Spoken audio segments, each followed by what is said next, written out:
The sun is shining, the tank is clean. The tank is clean. Well, here in sunny Colorado, the sun is indeed shining, and you all flawlessly survived the Shark Tank yesterday. What great presentations. So many innovative designs. I think our jurors, had quite some difficulty in distinguishing which fish were friends and not food. You all were incredible. We anticipated so many more technical issues to really bite into the schedule, and it was so smooth. Okay, enough with the shark puns. On to today's agenda. First, we are going to announce our Design Challenge Division winning teams. We are also going to have a wonderful thought leader speaker for you this morning, so make sure you stay on for that. Afterwards, we will have our grand winner presentations where our first place teams will live give you an 8-minute version of their presentation. And they don't even know yet that they're presenting. And then we will select our grand winners. Sprinkled in there, we do have some great speakers for you. So I hope you'll join us for all of this morning. It should be a great morning. So with that, I'd like to introduce Holly Jamison-Carr, the Acting Director of the U.S. Department of Energy Solar Decathlon. Holly? Good morning, everyone. I hope you're all feeling great this morning, having given it your all yesterday during presentations. Yesterday, during our student presentations, we all had access to hand clap and thumbs up emojis, I believe, which we don't seem to have access to in this larger meeting setting. So we're just going to have to take full advantage of the chat window today, and please type in your word emojis throughout our session today. We really want to hear from you. We'll give Zoom some user feedback on the need for emojis after this weekend. Anyway, my job this morning is basically to prolong the wait for the announcement of our winning teams. Luckily for me and for you, we have some pretty great entertainment this morning, but we'll get to that in a moment. First, I'd like to start off with some thank yous. And very first, student teams, you were fantastic. Every single team showed up to their presentations on time and ready to go. This was clearly not your first Zoom rodeo. And to our jurors, wow, for some of you, this was your first Zoom rodeo and you did it. Again, every single juror was able to access the online event and participate. You came with thoughtful questions and really engaged with our students. We thank you. To our grand jurors, who you'll meet a bit later today, I'd also like to extend a heartfelt thank you. I would not want to be in your shoes today. You are going to have some tough decisions to make. So thank you for being with us and for lending your deep expertise to this competition. Students, please take a moment and thank your faculty advisors. Without their passion for teaching and their desire to give you an extraordinary learning experience, we would not be here today. Faculty, we are grateful for you, and especially this year for your willingness to push through the additional challenges of distance to complete this design challenge with your students. I'd also like to extend a huge thank you to the entire organizing team at NREL. You guys put on a mean virtual competition. Let me see some action in the chat window for NREL. A special shout out to our jury coordinators who were awesome, marshaling the technology and orchestrating the Q&A to make the most of each team's time with our juries. Thank you, NREL. I particularly want to thank Rachel Romero, our competition manager. Rachel, can you spotlight yourself? Is that possible? I can say hi. Rachel works unceasingly under normal circumstances to ensure a stellar design challenge for us each year. This year, Rachel really outdid herself. Even before we knew we were transitioning to a virtual platform, she was thinking ahead.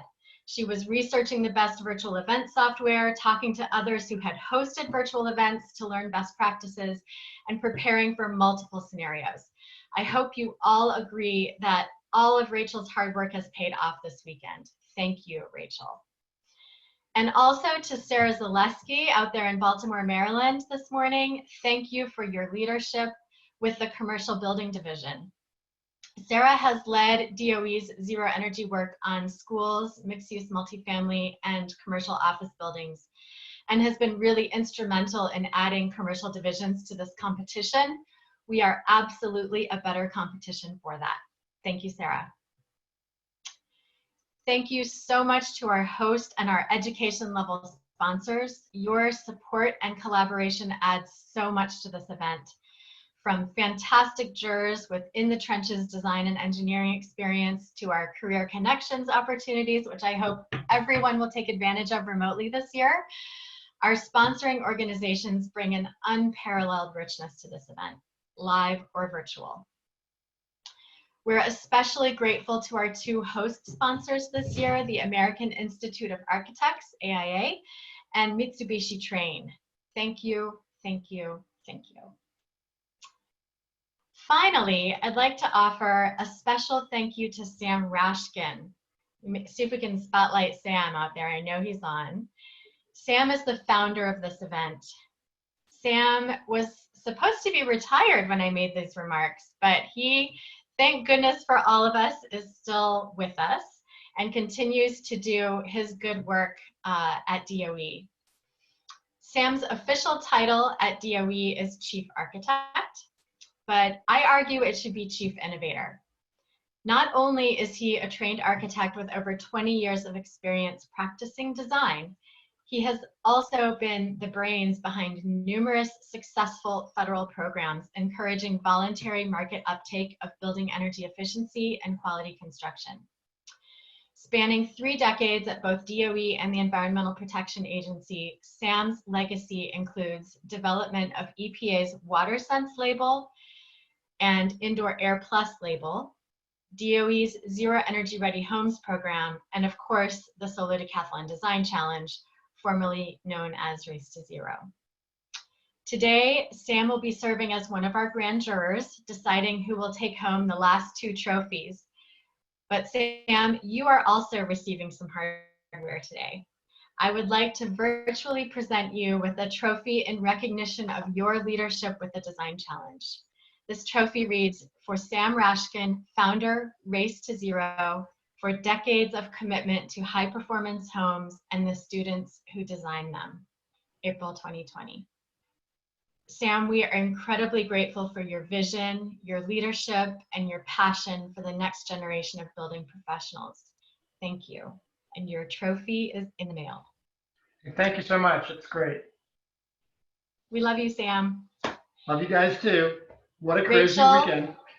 back to you.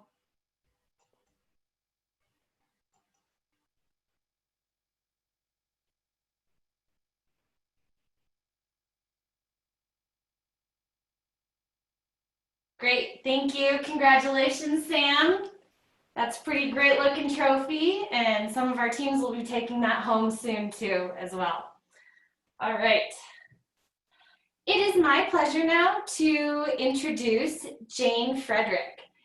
Jane is the president for the American Institute of Architects. Jane Frederick, FAIA, is a principal at Frederick and Frederick Architects, which received AIA South Carolina's 2017 Firm Award and Southern Living Magazine's Best Renovation of 2009. The Beaufort, South Carolina firm specializes in custom residences and has earned 18 state and local design awards. Jane has served AIA in many roles, including as South Atlantic Regional Representative on the Strategic Council, at-large Director on the National Board of Directors, a member of the AIA Small Firm Roundtable Executive Committee, President of AIA South Carolina, and a member of NAAB accreditation teams. She has also chaired numerous local planning boards and is a fellow of the Aspen Global Leadership Network. With that, we'll turn it over to Jane.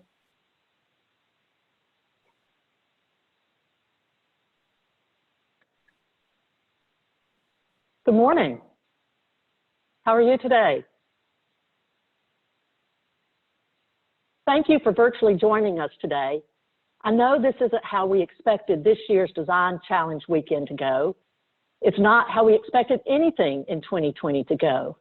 but I'm encouraged by everyone's dedication, and I know we'll see some great ideas generating from this year's teams.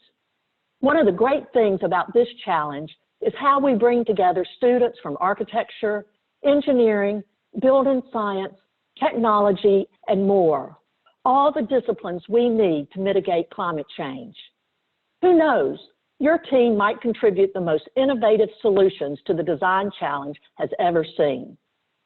And it wouldn't be the first time important achievements have been produced during tough times. As we all hunt for reassurance and motivation these days, I'm sure you've heard some of the same examples I have. One of the stories I've seen the most is the one about Shakespeare writing King Lear while he was quarantined during a plague outbreak in 1606. But we don't have to go back that far for inspiration. In our own time and in our own area of focus, there are plenty of inspirations. One is a solar innovation initiative in Puerto Rico. As we all remember, Hurricane Maria had a devastating impact on the island in 2017. One of the greatest challenges was, and remains, restoring power. New York architect and Puerto Rico native Jonathan Marvel asked the question so many architects ask when a community needs assistance rebuilding: how can I help? But Marvel and his volunteers weren't satisfied with rebuilding an old system that had failed Puerto Ricans. With the support of Tesla and other donors, Marvel set about installing solar microgrids in community after community. So far, Marvel's nonprofit, Resilient Power Puerto Rico, has installed more than 35 solar energy and battery systems and donated solar technology reaching 15 municipalities, helping communities gain access to resilient power. And that's the kind of innovation and vision that can create positive, lasting change in the midst of toughest crisis. I have no doubt that innovators and visionaries will find a way to generate positive progress even during the COVID-19 crisis, not just related to global health, but for another global challenge, climate change.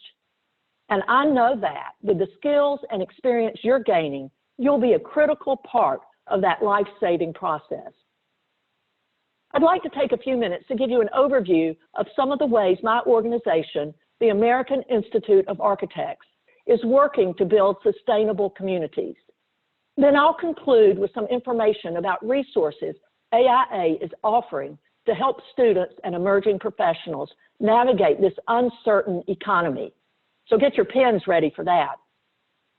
Since our members overwhelmingly approved a resolution last year, making climate action our top priority, we've been working to turn policy into action, focusing every aspect of our operations toward reducing carbon in the built environment and adapting buildings to the change already happening. Almost 40% of carbon emissions come from the built environment. Further, 82% of commercial buildings were constructed before 2000.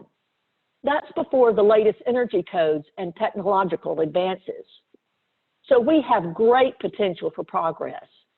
And the new climate action plan we've developed is designed to set out actionable, measurable steps toward achieving net zero emissions in the building sector.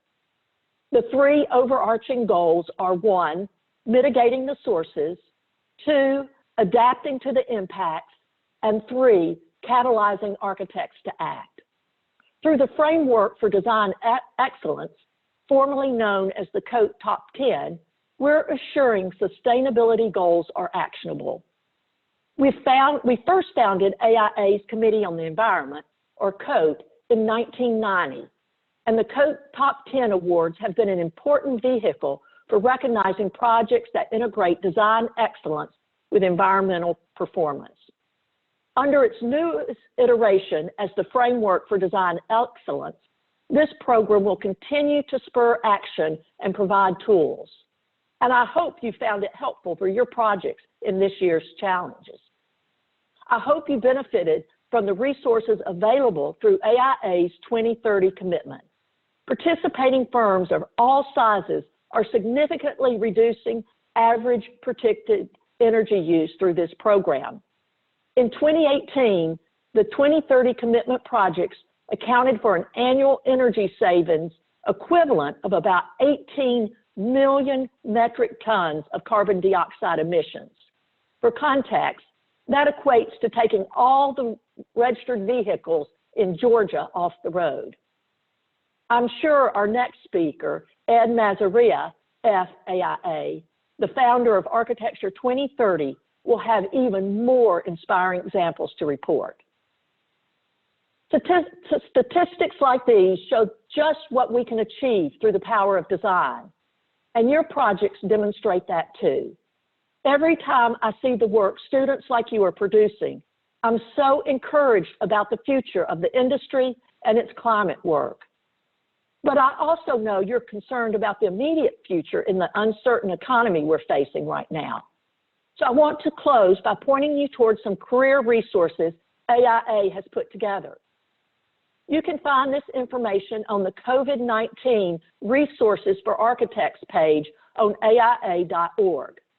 That page highlights the important work architects are doing to confront the COVID-19 pandemic, such as contributing their resources and 3D printing technology to produce protective masks, and advising local authorities on converting buildings to health facilities.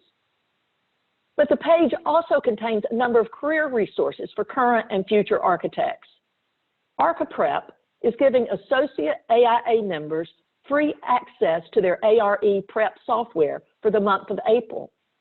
Further, for those of you graduating in architecture, you can become an associate AIA member for free.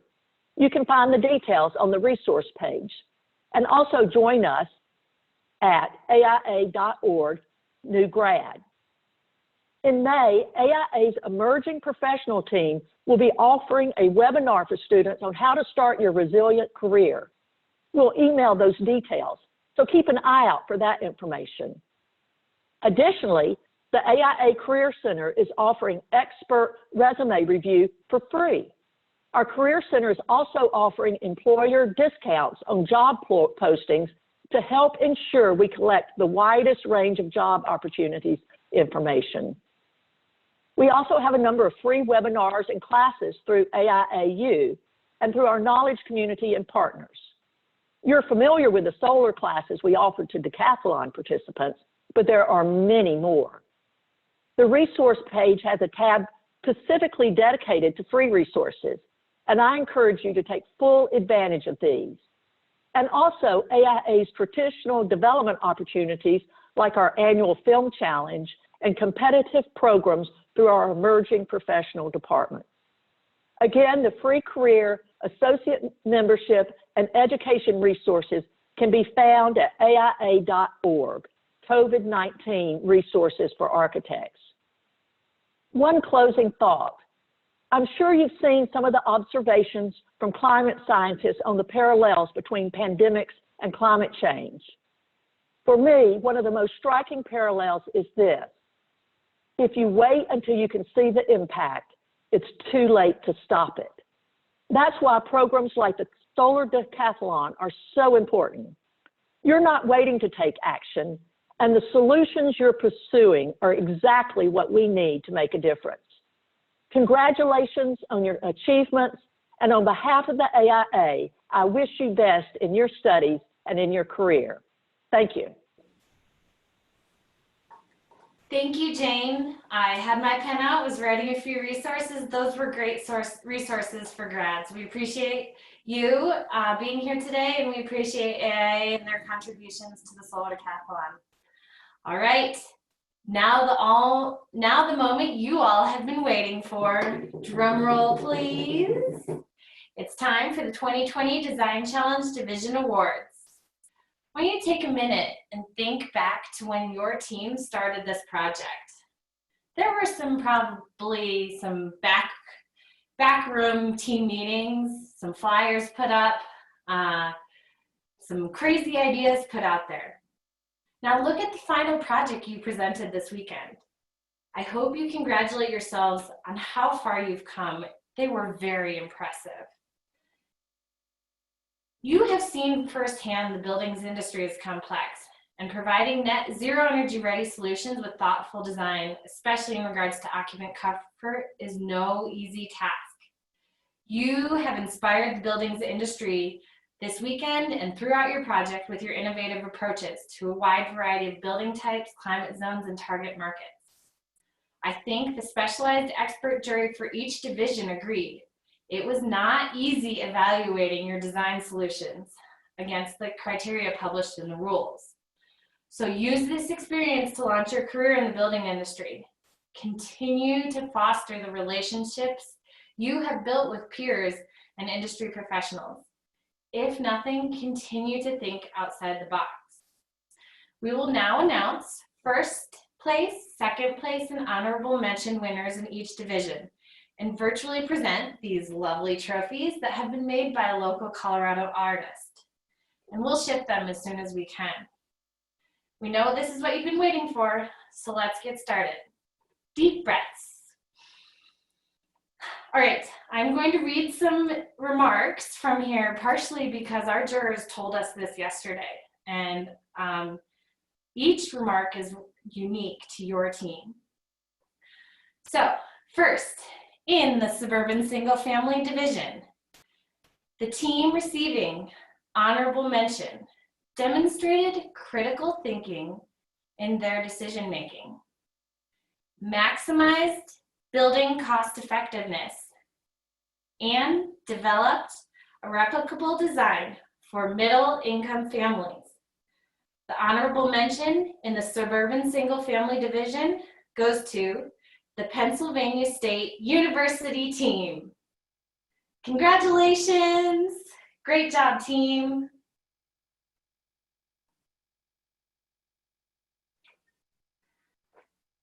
The second place winner in the suburban single family division completed excellent market analysis with realistic construction costs, developed a design for maximum market impact. And as the jurors stated, this team had an insanely good video presentation. Congratulations to the Universidad Tecnológica Indoamérica team. Great job.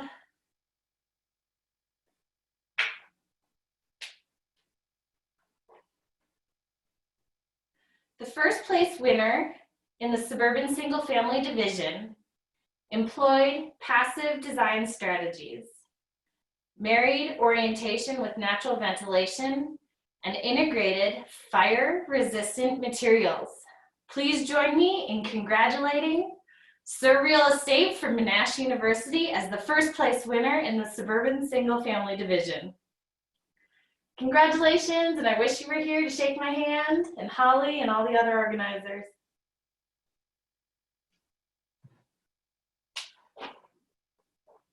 All right, now for our urban single family division. The honorable mention winner described their design constraints efficiently, employed a three-phased approach to a retrofit project, and met their ambitious goals to partner with a community organization. Let's celebrate the BSU USF team from Ball State University. Congratulations, team.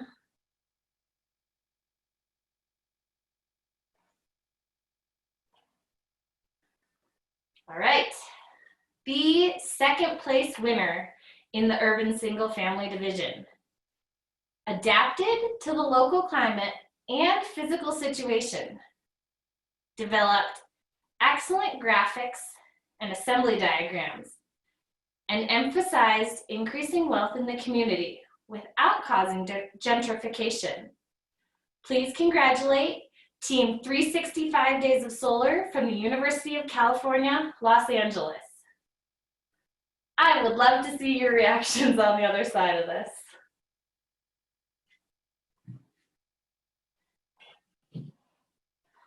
All right.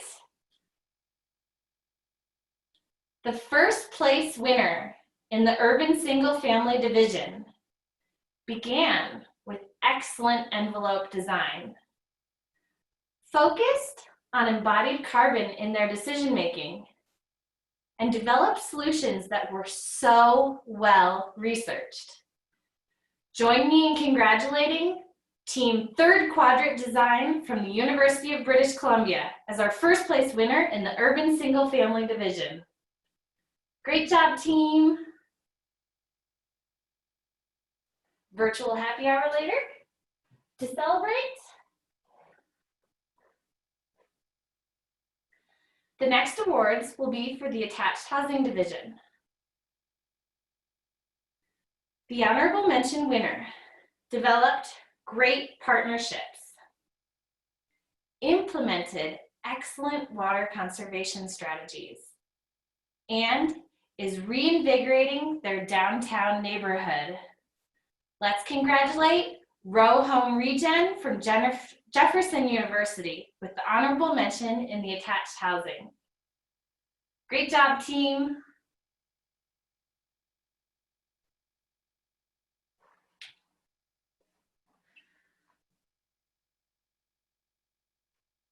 The second place winner in attached housing generated stunning renders, applied for patents for technologies in their project, and took on the colonization of a hostile climate.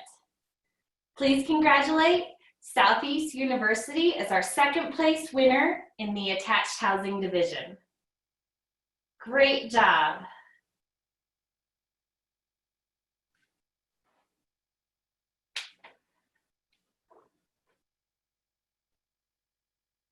And now for first place. The first place winner in the attached housing division were poised presenters. Developed a sophisticated architectural design and successfully executed a complicated prefab wall design. The first place winner in the attached housing division goes to Getting to Attached from Miami University. Congratulations, Miami. Great job, team.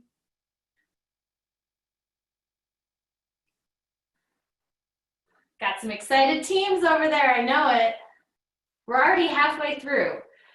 I don't know how you all did this yesterday. Okay, 3 more down, 3 to go. Next, the awards in the mixed-use multifamily division. This honorable mention winner developed a design that effectively met the needs of the target market, gave an excellent elevator pitch yesterday, and developed a human-focused design. Let's celebrate Team Seed from SUNY ESF in Syracuse as our honorable mention in the mixed-use multifamily division. Great job.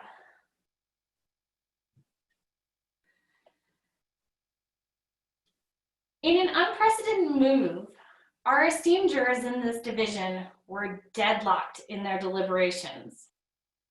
The jurors were unanimous in agreeing that a second team equally deserved to be recognized with an honorable mention award. After hearing their logic and passion in this design, we agreed as the organizers. We do have a second honorable mention winner.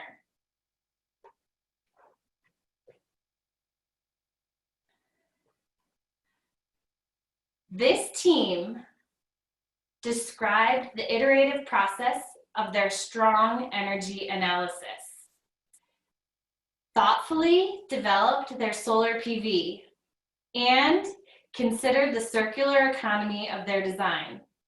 Another honorable mention in the mixed-use multifamily division is awarded to Team Melody from the Illinois Institute of Technology. Great job. Congratulations.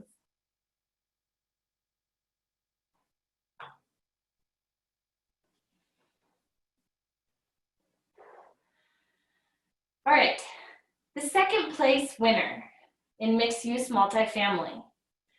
Communicated their design well in the presentation. Considered resilience in today's context, and integrated a raised podium foundation. Please congratulate forward-thinking designers from Jefferson University as the second place winner in the mixed-use multifamily division. Very exciting.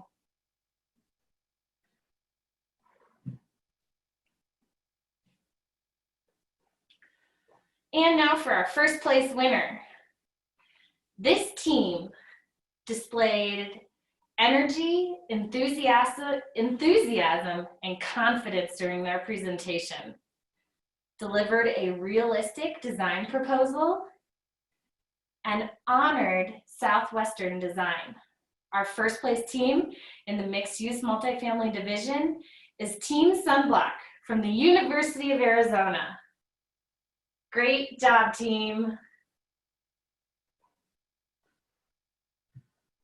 I'm feeling a little excited for all of you. I can just feel the tension coming across and feel the excitement from your teams as you're celebrating and virtually texting each other. Next, our elementary school division awards. The honorable mention winner developed an innovative approach to school design. Developed a design that is replicable within the region and used an excess of energy generation to share with the super block. The honorable mention in the elementary school division is Sunblock Elementary from the University of Arizona. Back to back, University of Arizona, congratulations.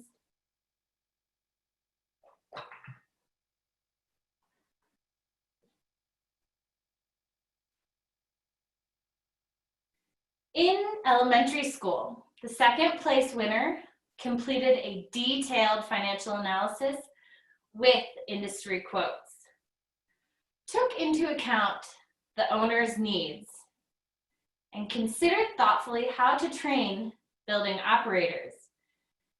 Congratulations to our second place winner in the elementary school division, Purdue University.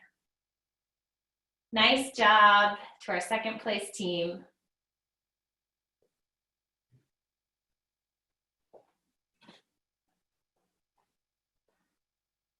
The first place winner in elementary school, integrated strong architecture, employed design as a learning tool through their light monitoring, and implemented a design that revolves around kids.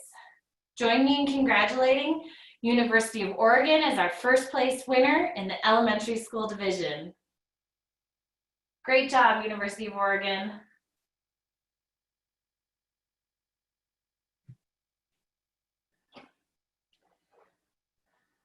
Last but not least are the Office Building Division Awards. The honorable mention winner thought through the entire building life cycle, designed the building that isn't there, and adapted to unique site constraints at a landfill. Congratulations to Team Compositive from Virginia Tech.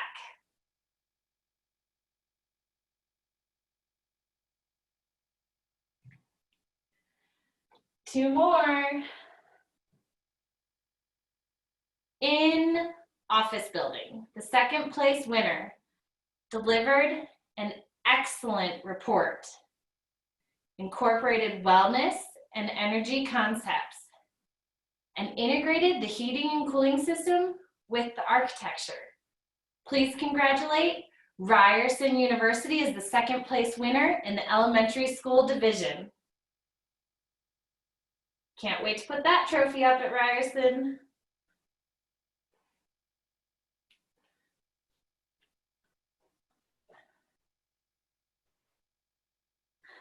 The first place winner in the office building division completed a robust energy analysis, employed exposed mass timber in the design, and gave a newscast like CNN for their division presentation.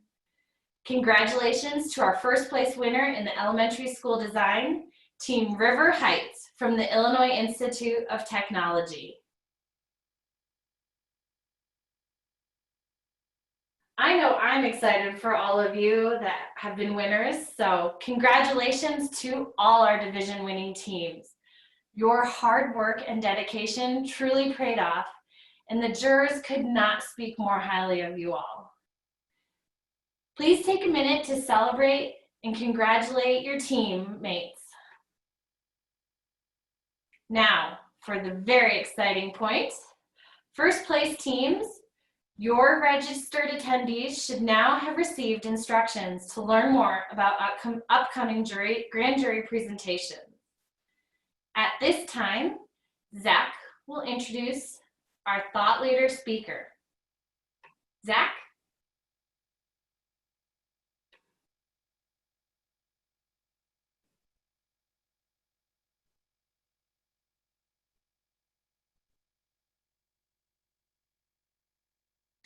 Wow, Rachel, I don't know about all of you, but I could feel the excitement through the screen. So you did a great job hyping that up.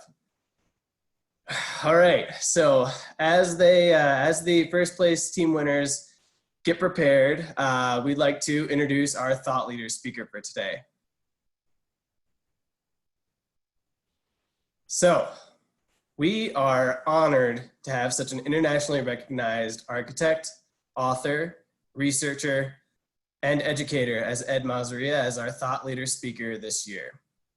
Ed is the founder and CEO of Architecture 2030, a think tank developing real-world solutions for 21st century problems.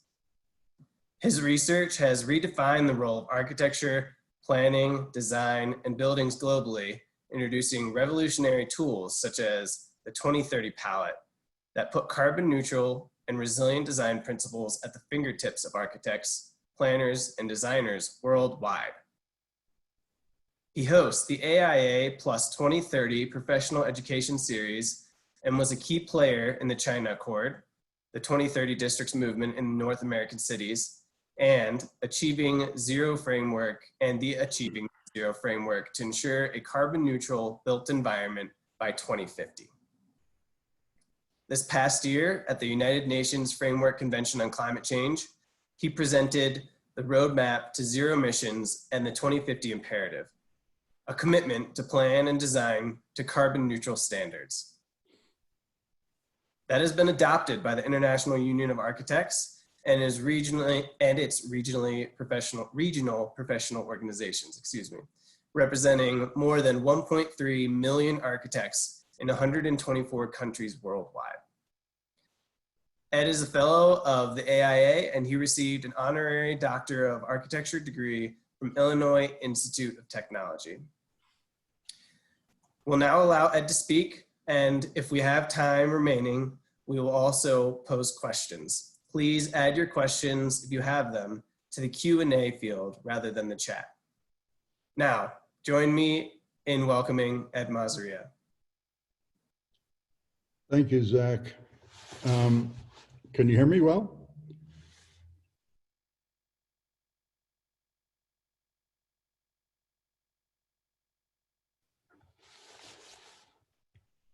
Okay, can you hear me well now? Okay, so let's begin. Welcome everyone. We'll take you through a little bit of a tour on what's going on in the building sector, why your work is so important today, and how you will help solve a worldwide problem. So you actually get to do that as you move out into the field.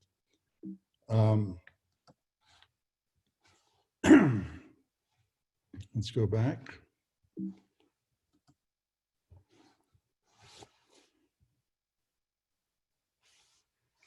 Okay, so the talk today is titled The Big Awakening. As we get to that awakening now, we first need to understand that we're in a climate emergency. And that To address this emergency, timing is everything, and I will talk about that in a minute. The issue right now for us is fossil fuels, and fossil fuels really powering the entire built environment worldwide. So first, a few statistics. By 2060, global building floor is expected to increase by 2.4 trillion square feet. That's roughly how much building we have on the entire planet today. So we're expected to double our worldwide building stock between now and 2060 over the next 40 years. This is either a huge opportunity for us in the built environment and as architects, or it's going to be a huge problem. We like to see it as an opportunity.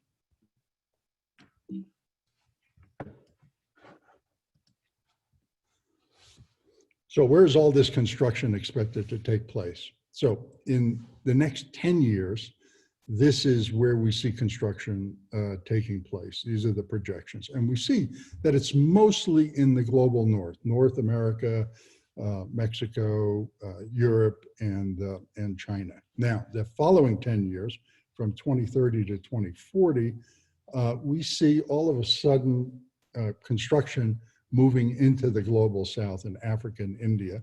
And then if we look at another from 2040 to 2060, after that, all the way out to 2060, this doubling, we see that an explosion in the global south.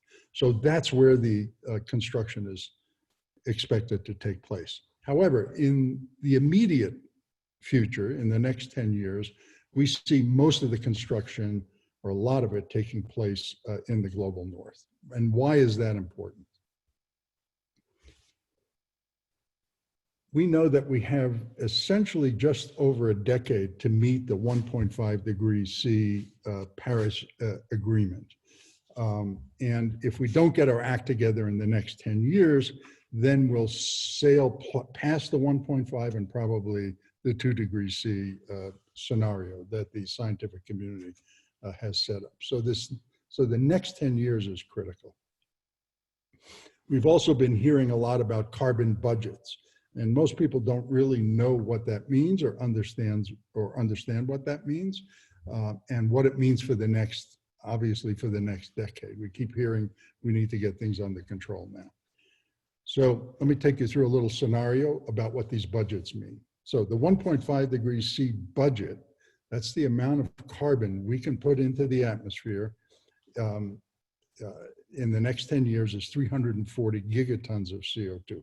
That gives us a high probability. If we stay under that number, gives us a high probability of meeting the 1.5 degrees C scenario, of staying under, well under 2 degrees C. Today, we emit about 40 gigatons of CO2 a year. If we peak this year and then phase out all CO2 emissions by the year 2050, and we keep hearing zero by 2050, states and countries all saying we're going to get to zero by 2050. That, however, is 600 gigatons. We've used up a good part of our budget already. So the zero by 2050 is out. We can no longer be talking about the 2050 date. We have to push that up. So what is 340 gigatons? How do we meet that target to stay well under the 2 degrees C, preferably 1.5? Well, if we peak this year, and then we reach a 65% reduction in CO2 emissions over the next 10 years, and then phase out CO2 emissions by 2040, that gets us 340 gigatons.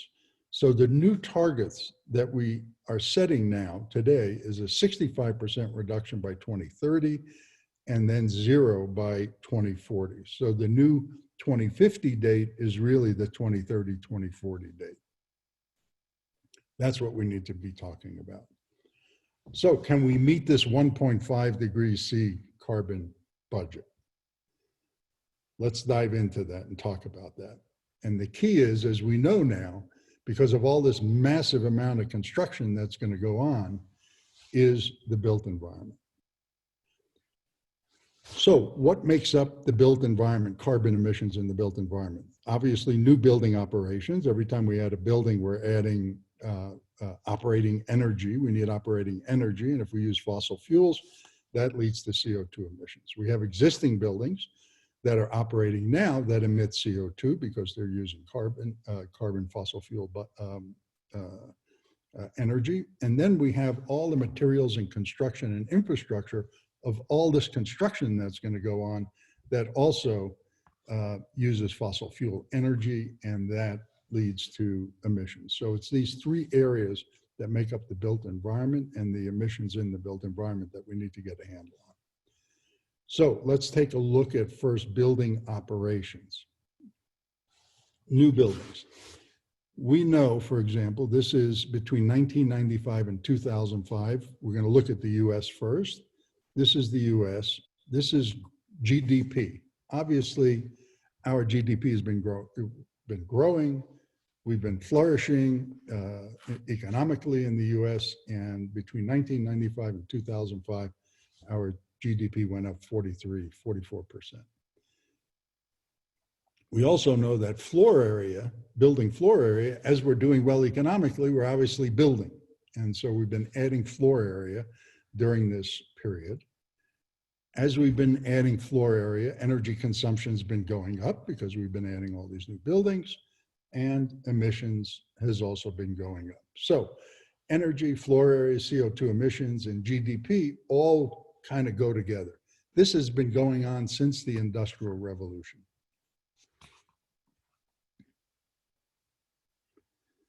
So now let's take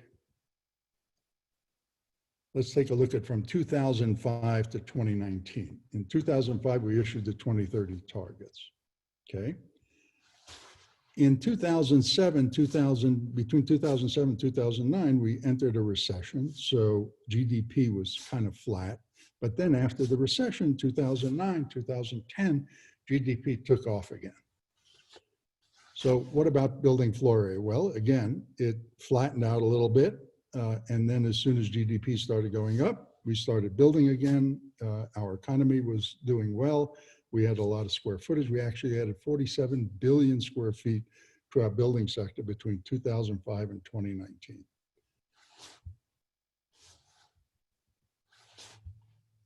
So what about energy consumption? Well, energy consumption did not follow floor area and GDP. It flattened out. It actually went down slightly. So all of a sudden, we're adding all these billions of square feet, and energy consumption in the building sector is not going up. And CO2 emissions has dropped in the US in the building sector by 21%.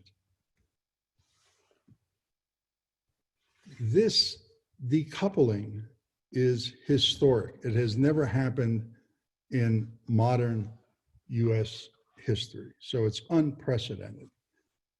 So what does that all mean? Well, back in 2005, this was the projections of energy use from 2005 to 2019. And obviously, we didn't go up. We flattened out. So from 2005 to 2019, the American energy consumer saved $1.8 trillion in costs that they were expected to pay for energy because of all the building construction that they did not pay. So this notion that you hear all the time, well, to solve the energy problem and the CO2 emissions problem, it's going to cost trillions of dollars. It's not costing anything. It's actually saving trillions of dollars. So it's a nonsense argument. And how did we drop that? How did we flatten out from building all those buildings? Well, first, we had better codes, and new and existing building designs came in a lot more efficient. So efficiency dropped demand. Plus, if our buildings aren't using any more energy, every time we add a solar collector, like you're doing now in the decathlon, and getting your buildings actually to zero, every time you add a collector or renewable energy, we actually drop emissions. So 11 of that 21%, or 12 of that 21% drop has been by adding renewable energy. The rest of the drop was switching from coal to gas in our electricity generation. That's a problem because that is locking in gas emissions, and we're going to need to address that issue. Now let's look at world GDP. How did we do globally? Well, world GDP has been going up since 2010 all the way to 2019. Obviously, we know floor area is going to increase. That's increased by 23%. But look what's happened to energy use. Energy use only went up 7%, and emissions followed energy use and went up roughly 7%, 6.5%. So we're beginning to see a decoupling globally, and that's bodes well. That's good. So for new buildings, if we want to bend that curve down, we're going to need what we call zero codes, and we're going to need to get those codes into all cities and counties and states and countries. We're going to need a zero code, a zero carbon code, building code worldwide. The good news is we've developed it. And so what is a zero code? Well, a zero code is just using the code you have now, the efficiency code you have now, because they're all quite good and they keep getting better every 3 years. They're highly efficient. And then adding the renewables, either on site, like you're doing in the decathlon, or if we're building in urban areas and it's difficult to get it all on site, then you buy it. You buy off-site renewable energy and you create a stable market for renewables. That's what a zero code is all about. And that's how you get to zero carbon in all new building construction. The good news is in those 3 markets where we saw all the construction going to happen in the next 10 years, there are actually zero codes. China just developed the zero code. It's voluntary. We need to get it adopted in all throughout China. And the European Union is expected to go to all what they call nearly zero energy buildings plus off-site renewables to get to zero carbon by the end of this year. So where most of the construction is going to happen right now, we actually have the tools. We just got to get them implemented. What about existing buildings? How do we get all those millions of buildings? How do we get the reductions in? Well, this is an aerial view of Seattle. If you look at this and we try to develop policies for existing buildings, we'll take Seattle first and then we'll move on to other cities. We see that there, if we look at the right-hand part of the screen, we see that there's a mountain of buildings, essentially very, very large high-rise buildings. And then we see surrounding that miles and miles and miles of what we call the carpet. So it's mountains in carpet of low-rise, 1-story, 2-story, 3-story buildings that surround this urban core, actually. So we have mountains and we have carpets. Now, let's look at that. Buildings over 20,000 square feet in that downtown core, there's only 5,000 buildings there. Whereas the rest, the carpet of all these other buildings, small buildings under 20,000 square feet, there's 177,000 small buildings. So very few big buildings and thousands, hundreds of thousands of small buildings in Seattle. That 2.8% of the buildings, those 5,000 buildings, are responsible for almost half of all greenhouse gas emissions. And then the carpet of all those other buildings are responsible for the other half. So a very small percentage of buildings are responsible for a huge portion of greenhouse gas emissions. Well, that's Seattle. Well, what about New York? Well, if we look and focus in on New York, that's where all the mountains are, in Midtown, Lower Manhattan, downtown Brooklyn, and then there are miles and miles and miles of low-rise buildings. If we look at the numbers in New York and we use 50,000 square feet as the cutoff, we see that there are 26,000 buildings that are over 50,000 square feet, and then almost 1 million buildings that are under. So 2% of the buildings are these mountains, large buildings. Those 2% of the building in Midtown, Lower Manhattan, and downtown Brooklyn are responsible for 48% of all greenhouse gas emissions in New York City. So very few buildings. you see actually the same thing in city after city. This is Long Beach, the mountain of buildings all along the water, and then miles and miles of small buildings. You see the same thing in Philadelphia, mountains and then carpet. You see a small amount of large buildings in Phoenix, and then thousands and thousands of small buildings. Same thing in Chicago. And you see the same thing in Los Angeles. In city after city, it's exactly the same topology. So that leads us to, how do we get a handle on existing buildings? Well, we need two building policy, one for big buildings and one for the hundreds and thousands and millions of small buildings. So for big buildings, we give them 10 years. We say, in 10 years, you get to zero carbon. And you can do it a number of ways. You're going to hit a capital improvement cycle, do more efficiency. And anything you can't do, then you electrify and you buy renewable energy. And we'll give you incentives to do that. That's how we develop policy for mountains. For small buildings, we need to, there are millions and millions of them, and you don't want a million homeowners running down to City Hall complaining that they have to meet these targets. So you require them when they're going to undertake construction. And we call those building intervention points. When you're going in for a zoning or use change, you're usually going to do construction. You require them to get to zero carbon. If you're going to renovate, big renovation, you do the same thing. If you sell a building, usually the new owner comes in, has the financing, has the money, you require them to get to zero carbon. Same way, electrify, building electrification, energy efficiency, and renewables.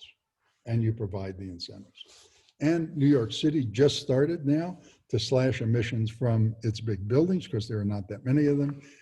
And they're requiring now a 2025 and a 2030 ambitious reduction target.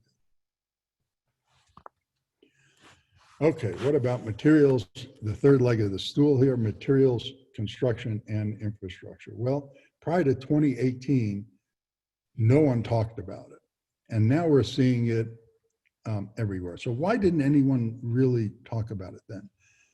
Because think about a building. There are literally millions of options of materials that go into a building. Everything from steel and concrete to wall-based, to paint, to sheetrock, to wiring, to lighting, to brick, to sealants, glass, you name it, it's in a building.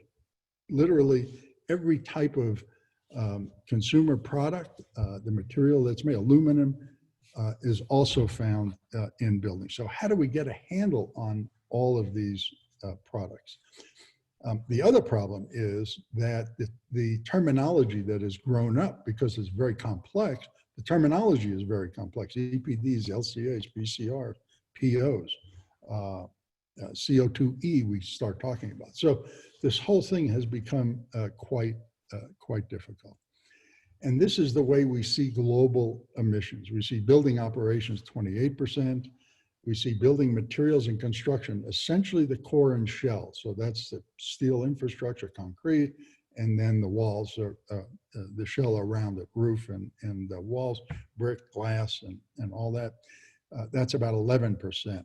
And then all the other things that go into buildings fall within that industrial sector, the 32%. So that's lighting and HVAC and paint and wall base and carpet and all falls in the industrial sector. If we look at it that way, it begins to seem overwhelming. So we've reshaped the pie. Building operations is still 28%. We know how to get a handle on that. We have all the tools. We just need to get it going. If we look at the entire industrial sector, there are essentially two materials, steel and concrete, that are responsible for half of the entire industrial sector's emissions and roughly 21% of total emissions. So all of a sudden now, if we get a handle on just two materials, we can affect half of the industrial sector. And just like the big buildings, small buildings, or mountains and carpets, we can look at steel and concrete and then the rest of the industrial sector with the millions of products and begin to develop policies to get a handle on that. The built environment then is now responsible with construction for over 50% of all emissions. And that's why we are so important. So how do we get a handle on all this? Well, the first thing we need to do is change the conversation. And that conversation is changing as we speak dramatically. We're seeing in article after article in major publications, mainstream media, concrete, the most destructive material on earth. Don't use concrete anymore. Architects getting together to discuss this. Steel makers. Steel is next in the crosshairs of as climate pressure grows. So there's a huge pressure in the press now about getting those two materials under control in terms of their emissions. And we're all of a sudden rediscovering mass timber, which is now giving steel and concrete a run for its money, so that the steel and concrete industry now is talking about reducing their emissions to compete with timber. And just in the January issue of Architect magazine that goes out to every architect in the US and many around the world, the entire issue was focused on embodied carbon. So we've essentially changed the conversation. We now have everyone's attention on embodied carbon. So how do we get a handle on embodied carbon? Well, there are three ways. We reuse, we reduce, and we sequester. So let's look at reuse. That is a planning, design, specifications, and policy issue. That's everything from repurposing and upgrading urban areas rather than taking them down, is leaving them, adapting existing buildings. And we're going to see a lot more as we come out of this pandemic, as different needs within buildings change now. Adaptive reuse and recycling and local materials, and then deconstructing our buildings and rebuilding with those materials. First line is reuse. Second is reduce. That's also a planning, design, and specifications and policy issue. That's everything from growth boundaries, not spreading out, single family, all, way out into the suburbs where you need a lot of transportation, infill, densification. We're going to have to design densification differently now with the pandemic, after the pandemic, optimizing structure, specifying low carbon to zero carbon, or even carbon sequestering materials, and developing policies to do that. And the last thing is sequester is actually beginning to use landscape and materials to pull carbon out of the air. There's carbon positive aggregate, there's CO2 injection into concrete now. If we use wood or biomaterials, there are ways in landscape design and soils to actually sequester carbon. So those three things become very, very important. And we're the gatekeepers. Go into any architect's office and look at their product, look at the area that they have for products within their office. It takes up half the office sometimes. There are so many products that we can choose from. So we control the demand side, and we control what goes into building, because we specify every single material that goes into a building, and in infrastructure, our large firms that do infrastructure. So can we meet the 1.5 degrees C, that 65% reduction, and then getting to zero by 2040? This was Toronto in 1891. This is what Toronto looks like. This is what it looks like today, roughly. This was 2010. So how did it change so dramatically during that period? Well, it all happened in a very short period of time, from 1925 to 1952. In 1925, we had essentially the first modern building. It's considered the first modern building, was the Bauhaus. Structure moved inside, and we actually hung the wall on the structure. We no longer had bearing walls in small spaces. We were able to open up the inside of a building. So that was 1925. What else was going on in 1925? Well, we had the first Model T truck, the first pickup. We didn't have television then. We transmitted the first image by radio waves, actually, and we had the first transatlantic call in 1927. So that's what it was like when the first modern building came in. Conditions, though, in housing were pretty bad, and the global architecture community and planning community got together and held the first International Congress on Modern Architecture, and they developed all sorts of contemporary planning strategies and architecture strategies that we have with us today, like zoning, for example, free efficient circulation, high-rise housing blocks, column wall separation, hanging the walls off the structure so we open free design of the plan and facades. And even we talked about roof gardens. They talked about roof gardens back then. So that was in 1928. So beginning during that time, then what happened? Well, by 32, we had the international style. There was an exhibit at the Museum of Modern Art that now we can, because we could overcome interior environments, the climate of interior environments with fossil fuels, and they were relatively dirt cheap, almost didn't cost hardly anything. We can now have a style that was global, and we can divorce ourselves from place. In 35, we had the first commercial flight, first commercial airport, which was in Newark. And then by 39, we had the Johnson Wax Building. You could see the beautiful open interiors. By 49, we had the Philip Johnson did a glass house in a very cold climate in Connecticut, all glass, illustrating how we can overcome the external environment and condition interior space. And then by that time, we had the Lever House, and then by the 50s, 52, the Lever House, and by the 50s, the entire world had changed. So that took essentially to change the entire world 27 years. And we did that with primitive tools, T-square and triangle. That was a pen we used. It actually had to dip it into a bottle of ink to make drawings. And you see the razor blade? Well, if you made a mistake or the ink bled under the T-square, you actually had to scrape it off. It took a year or so to do a set of construction documents. And we couldn't do any curves because we only had what we call French curves, and we couldn't dimension a curve. We used slide rules to develop our structures and calculate them. So this is how we changed the world in 27 years. We didn't get a pen, a drawing pen, until 1960, and then the first laptop came in 91, and by 2000, we were starting to redo how we actually develop construction documents. So the tools we have now compared to the tools we have then are eons apart. So can we meet the 1.5 degrees C budget with the tools we have now? Well, of course we can. This is not rocket science, and we're doing it. Right now, renewable energy is cheaper than running coal plants. We could phase out coal plants. And it's now giving oil and gas a run for its money. It's actually on par with those and getting cheaper. And the handwriting's on the wall for transportation. We're going to electrify. And we're now seeing a movement that came out of California. No more on-site fossil fuels, no more gas, no more on-site fossil fuels.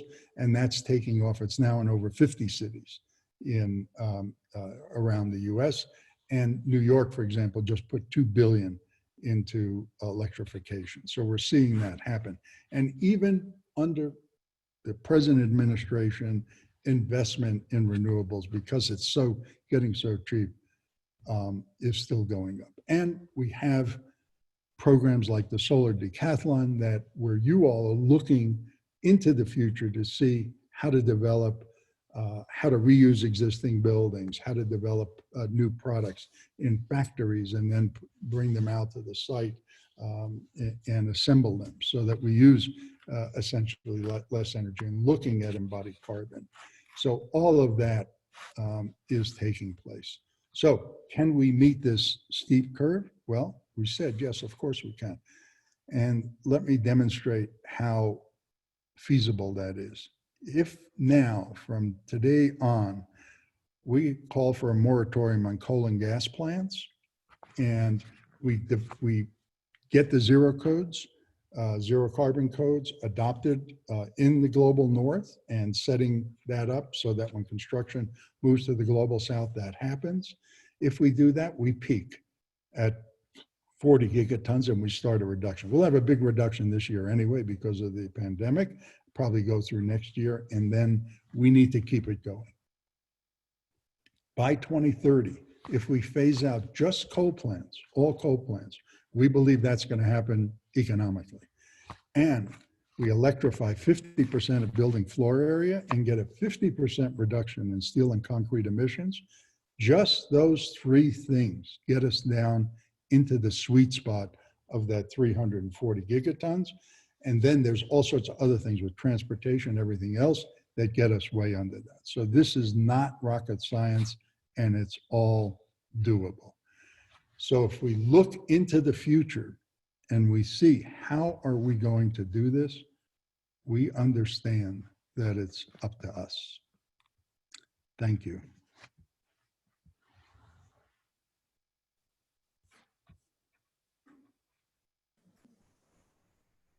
Wow, thank you, Ed.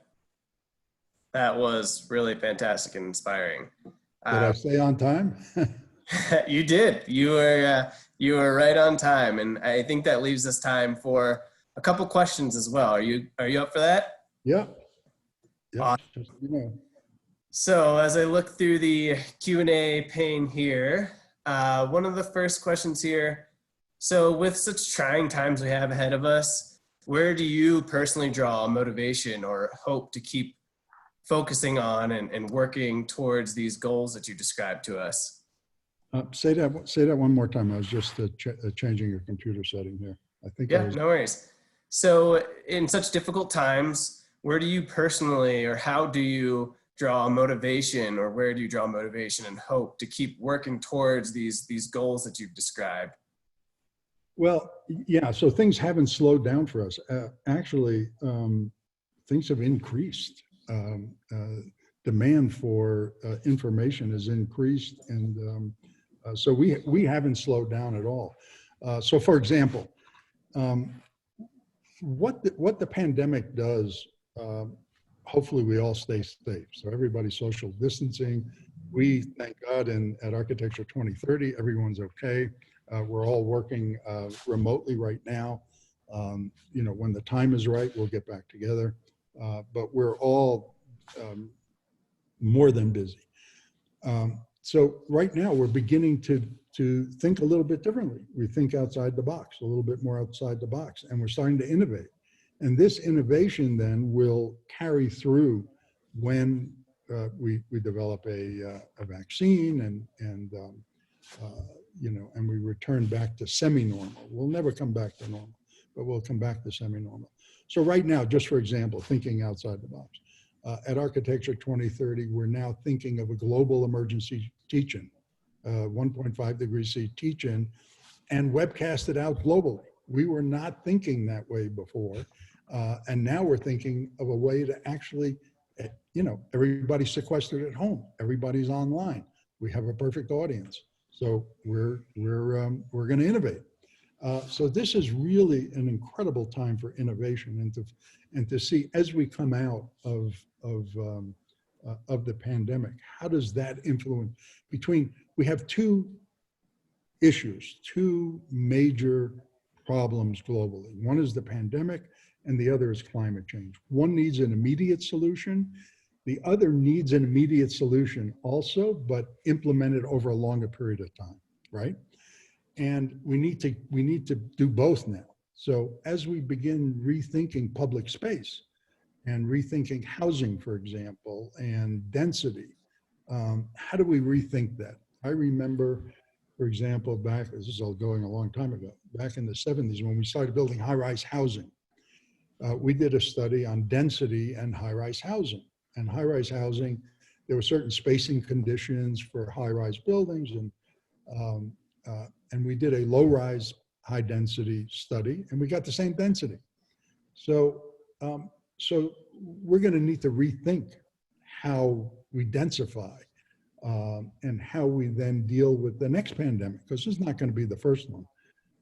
There are obviously going to be others coming down the line, and we want to be prepared for that. We want to design out our built environment, this you know, building a new world in the next 40 years. And we saw how we changed it in 27 years. we need to design it differently, and we need to think slightly differently now. We know when we come out of this, building is going to boom, and we need to be ready for that. Think a little bit outside the box. So you touched on densification a little bit. Do you think, another question here, do you think single family homes, suburban spread is sustainable? I think there's going to be some of that. I think obviously we're going to have to create boundaries, and we can't keep taking up forest land, agricultural land, and that's gotten us partly into this problem. We're going to need space for our animal populations, and we're going to need to densify, but we're probably going to need to densify in a slightly different way. And I'm not sure what that takes. That all the great thinkers now, probably the next solar decathlon, you're going to want to add that as a criterion. See what all the kids come up with now. I'm sure there are going to be thousands of different solutions. How do we do vertical transportation in a building?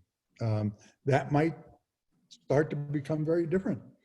We still might want to do high rises, but deal with circulation differently, so we're not all packed into an elevator, for example, that there are different options of getting up and down. What does office space look like? All that needs to be rethought somewhat, so that when we forward, and the built environment then begins to reflect that. How exciting is that? It falls on us.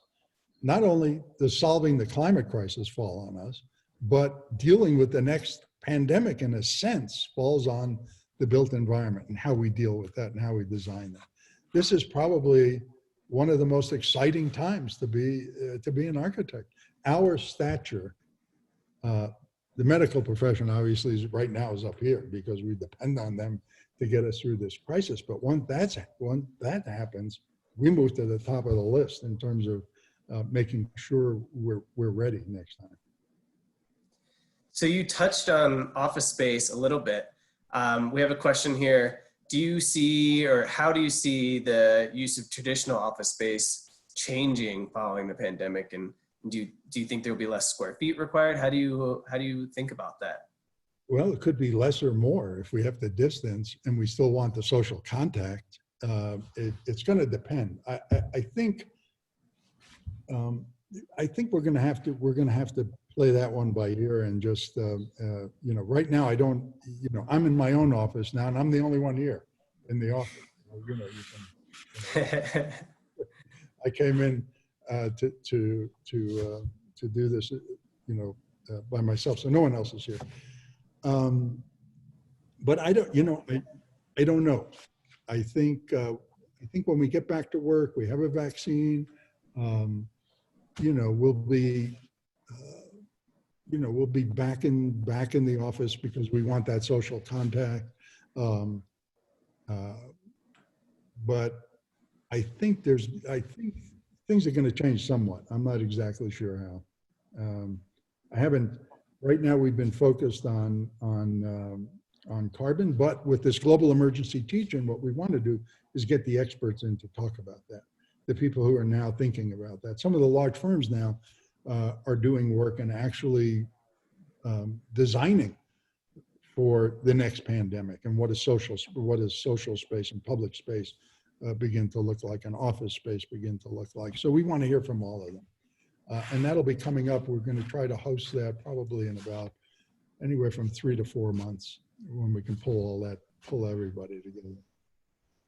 Yeah. So shifting gears here a little bit, away from the pandemic and more just broadly, how do we navigate the bureaucracy and policies already in place to put zero code in place more quickly? Well, we're now working with the AIA, and we have chapters in every city in the US. We're going to host some training sessions and webinars with all our chapters in terms of moving the zero code into local policy. We also the votes have just come in, and we've added a zero code appendix, a renewable energy standard appendix to the International Energy Conservation Code, the latest one coming out, which is the 2021. So that is now in there. So we now have that in the IECC, and a city on any version of the IECC can adopt the appendix, which is why we put it in the appendix rather than in the IECC itself, because then you would have to adopt the 2021. So if you're on the 2021, you can adopt the appendix. If you're on the 2018, you can adopt the appendix. If you're on the 2015, you can adopt the appendix. You can get your new buildings to zero. So we've done that now with the AIA. So, you know, given that, we are going to begin then to start to push this out. And we have a number of states and cities that are that have indicated that they're ready to move and adopt zero codes. So we'll see. I think it'll move out very, very quickly because almost every city has a reduction target. It's usually a 2050 target. They're going to have to move that up. And even to meet that target, they're going to need to essentially eliminate all the new building carbon that's coming into their cities in order to get the reductions. So if they can flatten that out and get a zero carbon building code, then every collector they put up, all the renovations that they do, that bends the curve way, way down. So the first thing you need to do is get a zero carbon code. We think that'll move fairly quickly, and we're gearing up to do that. Okay. So related to that, how can other professions, engineers, people in the construction field, how can they help move this along and help architects control the demand? So we're the gatekeepers. We put the teams together, essentially. The engineers work with us. Engineers now have an SE 2050. They need to move it up to 2040, but they're all moving in that direction. We just had a summit with all the major firms involved in Chicago in September, where we discussed how we're going to get there, how we're going to meet all these targets, and we discussed that, and almost unanimously, we asked the firms if they could meet the 2040, 2030, and 2040 target. And everyone raised their hand saying they could meet it. Again, because the architect is essentially the leader of the design team and leads the design team, they then have to ask the right questions of the contractors, of the engineers. How do we reduce our carbon footprint? Can we use wood instead of steel? Or how do we use, how do we get concrete, for example, low carbon concrete, or actually carbon sequestering concrete? There are now tools. Everyone's working on something now, and we're starting to see an explosion. So for example, there's a tool, EC3, that has all the different concrete mixes and where you can go on and actually find concrete suppliers and see what their emissions reductions are. That's all getting populated now. So there's an explosion of interest, information, tools happening now. If you're a designer, go to the 2030palette.org. That gives you all the design considerations for a building, all the passive strategies and actually planning strategies.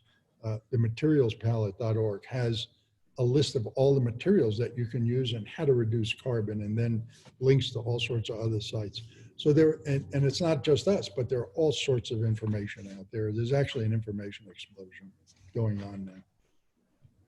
Okay, so I think we have a couple more minutes here for a couple more questions. So another one I'm seeing come up a couple times here is, so what's the role of the global South or countries that are still developing and reaching this goal?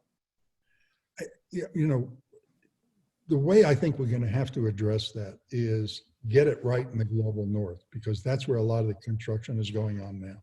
And the global South will then pick up when they begin to expand and construct. The materials will be in place, the design practices will be in place. Whoever's doing it now needs to begin to do it right, so it sets up essentially the precedent for construction coming down the line. So that's the way I see it moving south. Also, many of the large firms, the really large AEC and P firms, are international in scope. So they're not only working in the US or the UK or France, but they're also working in Africa and India and China and all over the world. If they start implementing it, they set the example around the world. I remember on this was quite some time ago, on a trip to China, and we were discussing, that China was building out a certain way, and I asked, well, why can't we change? They say, well, why aren't your firms that are here changing? We're just following, now this is quite some time ago. China's pretty sophisticated now, but the major firms, the major international firms set the tone, and they have an obligation, but I think that they really want to do this, because in meeting with them, they were all really on board, most of them, and so I think it's going to start there and then filter out. But there are also local traditions of using local materials that I think will begin to come back big time into play as we move out in time and have to move quickly addressing this issue. We reduce transportation, for example, emissions when we do that. Local materials usually don't require that much embodied carbon. We're essentially going to have to go to electrification and then use renewables to develop the electricity. That's going to be a big part of much of this. And the great thing is that renewables are getting so cheap now that economically, without any incentives or without anything, they're beginning to replace fossil fuels. We're seeing coal plants in the US close down at a really rapid rate. And they're not doing it because anyone's telling them to do it. They're doing it because it's expensive to keep these things running. It's cheaper. Right now, it's cheaper to build out renewables and run it, to pay the expense of building it out and running it, than operating a coal plant. And so we're seeing that transition happen as we speak. Now, obviously, governments can help that and push that along by giving incentives and by putting out requirements. But it's going to happen. So the key is, how fast is it going to happen?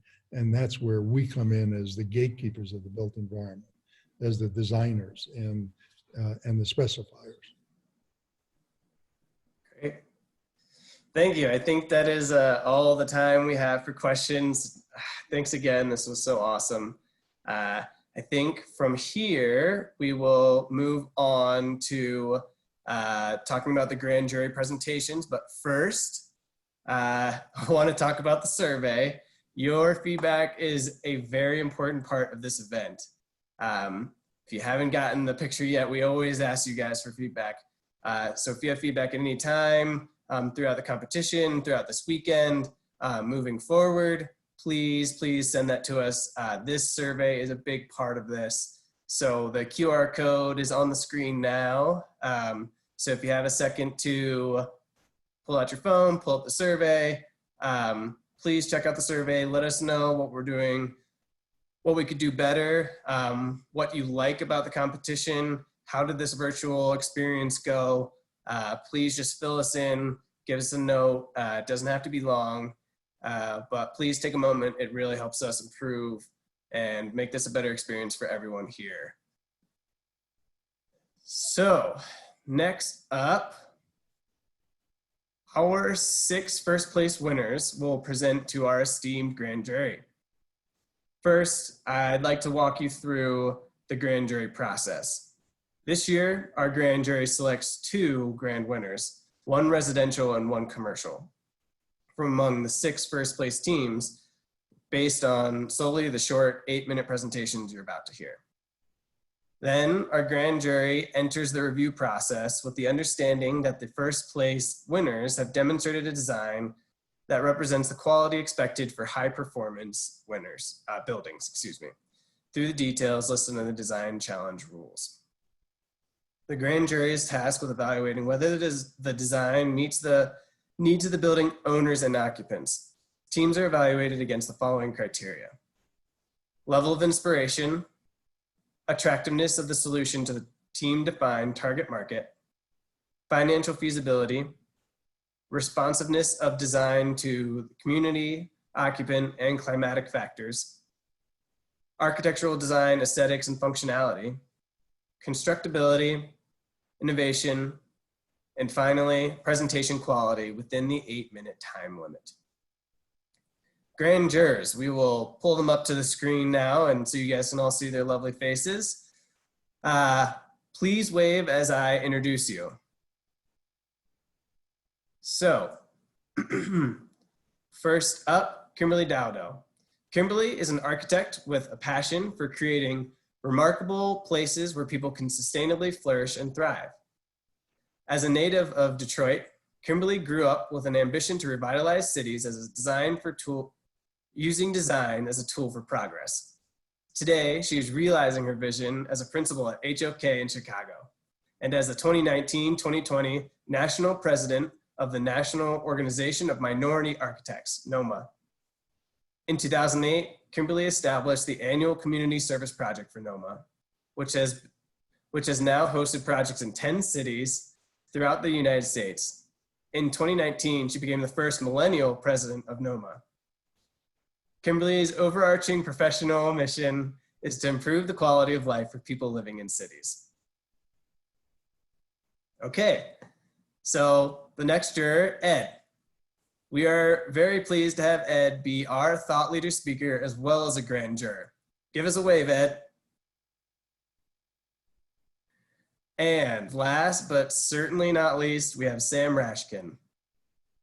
Sam is the author of the book, Retooling the U.S. Housing Industry, How It Got Here, Why It's Broken, and How to Fix It, which presents a comprehensive strategy for transforming the new home buyer consumer experience.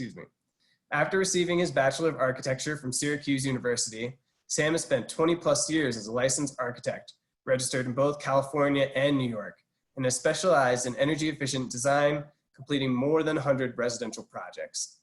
He has served on the national steering committees for the U.S. Green Building Council's Lead for Homes, the National Association of Home Builders Green Building Guidelines. He is nationally recognized for his work leading the housing programs and received the 2012 Hanley Award for his contributions to sustainable housing. And now, on to grand jury presentations. Rachel, please take it away.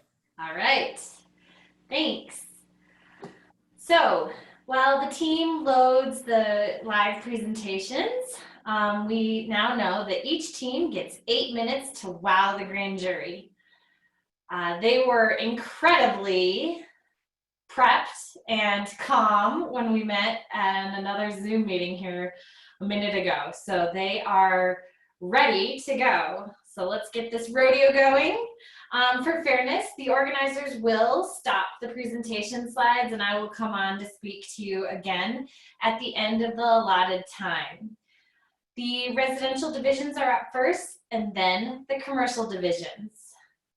So with that, we will have Suburban Single Family, Monash University, kick us off.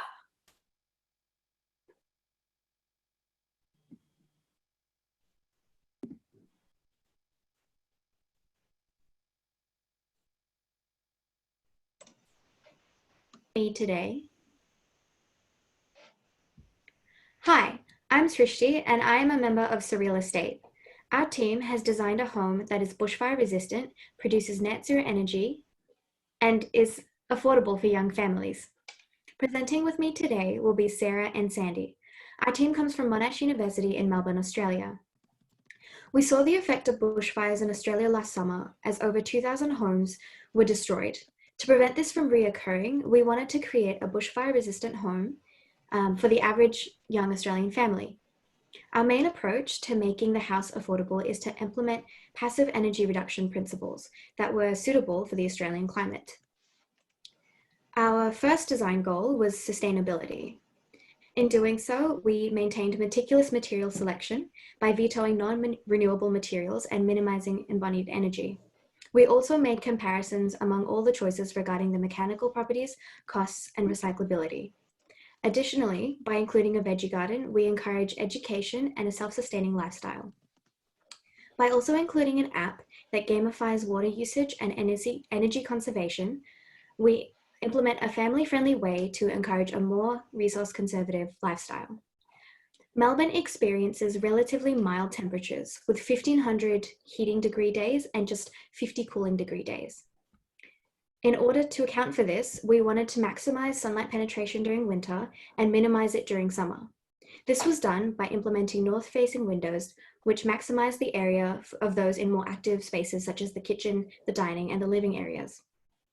We also included window overhangs to provide shade against the harsh Australian sunlight in summer.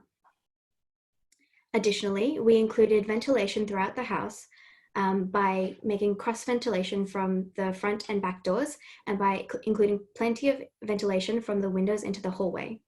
We centralized utilities and equipment to decrease our energy consumption and optimized our window to wall area ratios to approximately 50% by allocating more window area to the north side of the house.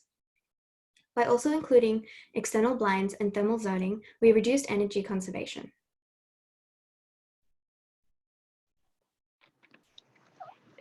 In regards to our bushfire resilience design, we wanted to approach it in a holistic way. So we considered the before, during, and after bushfire. So before the bushfire, we considered a preventative strategy in order to prevent the house from catching on fire in the first place. So for example, we have a 15 feet fire break that keeps the house away from high energy fuel plants. And we also chose to install a gutter guard to prevent the accumulation of debris, which can catch on fire in the gutter. And in the event that our house does catch on fire, we went about it in two approaches. So firstly, we wanted to minimize the fire spread and fire intensity. And secondly, we wanted to equip the house with safety measures. The goal is to minimize as much damage to the house as possible so that we can reconstruct the damaged parts. And most importantly, prioritize the safety of our occupants. So for example, one of the strategies we implemented to minimize fire spread and fire intensity is through our material selection. So we chose spotted gum timber siding, which is a dense Australian hardwood that takes much longer to burn through than common species of timber. An example of a safety measure we implemented was an external sprinkler system that helps put out the fire if it does catch on fire. And after the bushfire has passed, we wanted to address two main concerns. Firstly, we wanted to address the fact that we would have to repair the house. So this is the reason why we chose to have a timber framed house and timber siding, because it makes reconstruction much easier with timber. Secondly, we wanted to address the fact that water shortages are likely to follow after bushfire. So we implemented passive water conservation strategies throughout the house. For example, with our landscaping, we chose native Australian flora, which takes much less water to maintain. So it helps with just reducing the overall water usage. Another design choice is that we have a 1,800 gallon rainwater tank, which can allow the occupants to go off grid without water for 2 to 3 weeks. Thanks, Sarah. So these bushfire resistance measures require extensive pricing considerations. Melbourne's housing market is ranked as one of the most severely unaffordable in the world. And this is roughly based on the house price to income ratio. It can be roughly compared to the house market in Santa Cruz, and this makes affordability all the more important. We designed this house for the rapidly developing outer suburban suburb of Tarneit. We chose this area because it's 15% more affordable than inner city Melbourne. The total construction costs are approximately $196,000 US.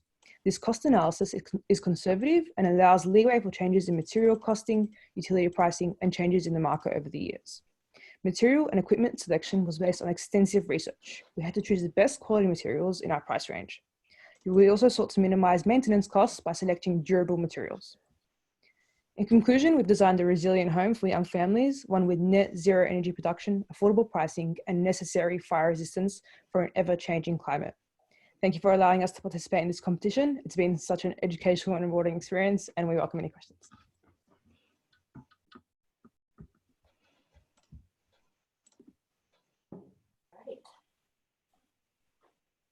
Congratulations, Minash. Thank you.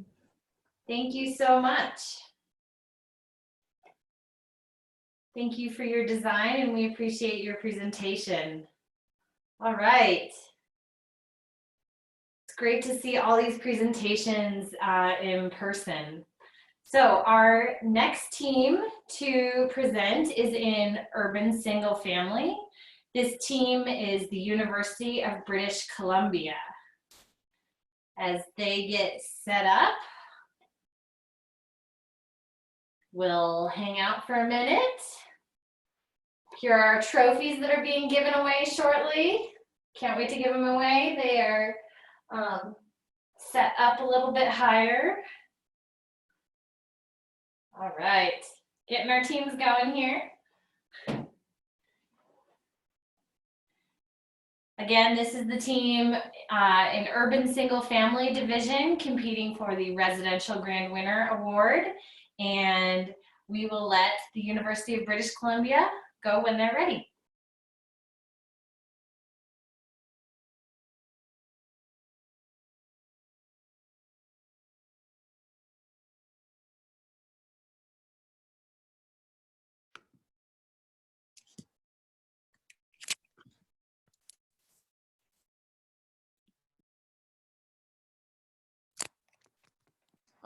Sorry, I thought I was supposed to be sharing my screen.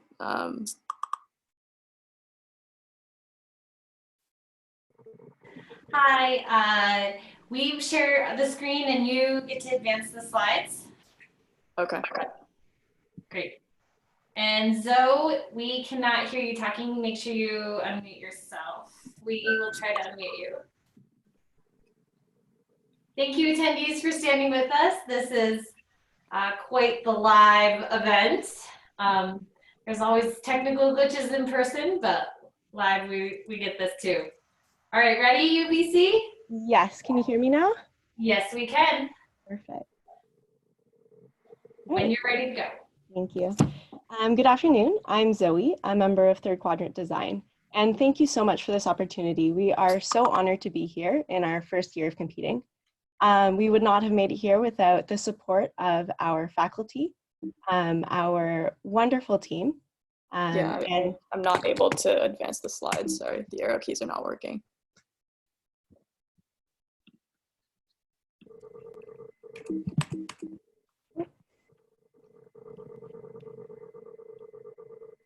Is everything okay now? I still can't advance the slides.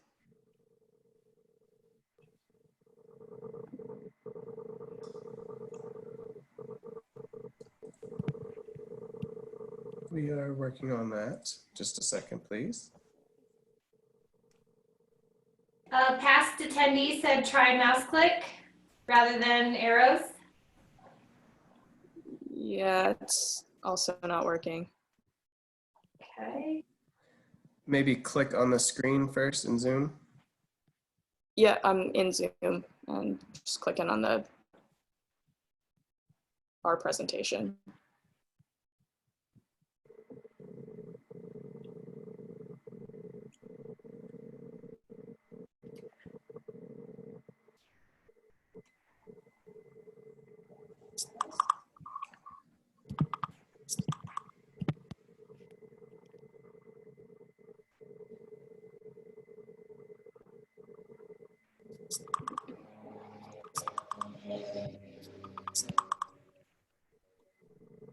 I think one of our team members is still on mute as well, Jade.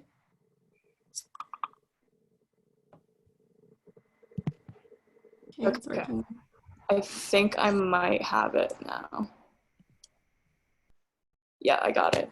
Thank you. All right. All right, I'll just start again then. So again, my name's Zoe, part of Third Quadrant Design, and we're so grateful to be here today. We wouldn't have been able to make it here without the support of our faculty, our wonderful team, and our industry partners.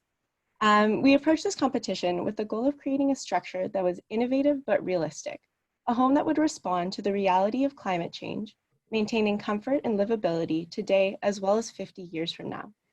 Located in Vancouver, BC, Canada, a beautiful location surrounded by mountains and ocean, the site is subject to some particular challenges. Identified risks and challenges involve little sunlight, long periods of wetness, earthquakes, flooding, grid connectivity, and income reliability. These became the driving goals for our design, and the team looked at passive house principles and the innovative use of local natural resources to achieve something truly sustainable. The home's mass and form take advantage of its environment to passively heat, cool, ventilate, and illuminate the space. The house features a fully equipped mechanical room, and appliance-heavy areas such as kitchens and bathrooms were stacked to reduce piping. With 3 bedrooms, the home also features a fully equipped rentable walk-up unit to the 2nd floor to address affordability and densification. From the start, Solis House aimed to source local, natural, low-carbon materials, from the use of local wood in the structure to the countertops, which are made from recycled oyster shells. Our on-site food production is irrigated by our rainwater harvesting system. Solis House will be constructed using modular construction techniques with prefabricated insulation units and CLT panels for the enclosure. Building with prefabricated panels provides stronger structural characteristics, higher air tightness, and better thermal resistance. For our building envelope, we focused on showcasing innovative local products and reducing the carbon costs of our envelope while dealing with Vancouver's cold and wet climate. While Vancouver experiences freezing temperatures in the winter, an average of 165 days of rain a year, and an average morning relative humidity of 86%.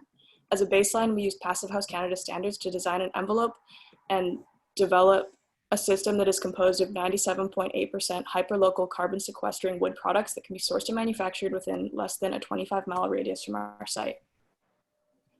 Figures 1 and 2 shown here model our wall section under 100% relative humidity and negative 18 degrees Celsius conditions. According to these models, condensation and wetting are considered very unlikely in this construction. Figure 3 shows the temperature gradient through our typical window, a triple glazed fiberglass frame window with a low E coating. This gradual gradient is desirable as it prevents sudden freezing, condensation, and confirms that there are no thermal bridges through this window. The driving principles for the mechanical design of the home were occupant comfort in heating and cooling and ventilation, minimizing our energy use and ensuring design simplicity, and striving for 100% electrification of our mechanical systems. A 6.7 kilowatt closed loop geo-exchange system is at the heart of the home's heating and cooling. The system was designed and sized for future heat rejection capacity based on local climate projections. On the supply side of the system, the ground source heat pump heats and chills water for a low temperature hydronic radiant heating and cooling system, which is zoned, and each zone is thermostatically controlled. Radiant heating and cooling was chosen over forced air as radiant temperature profiles closely matched ideal human temperature profiles. A changeover mixed mode ventilation system provides fresh air and supplemental cooling to the home. Natural ventilation is used in milder weather and mechanical ventilation in more extreme weather.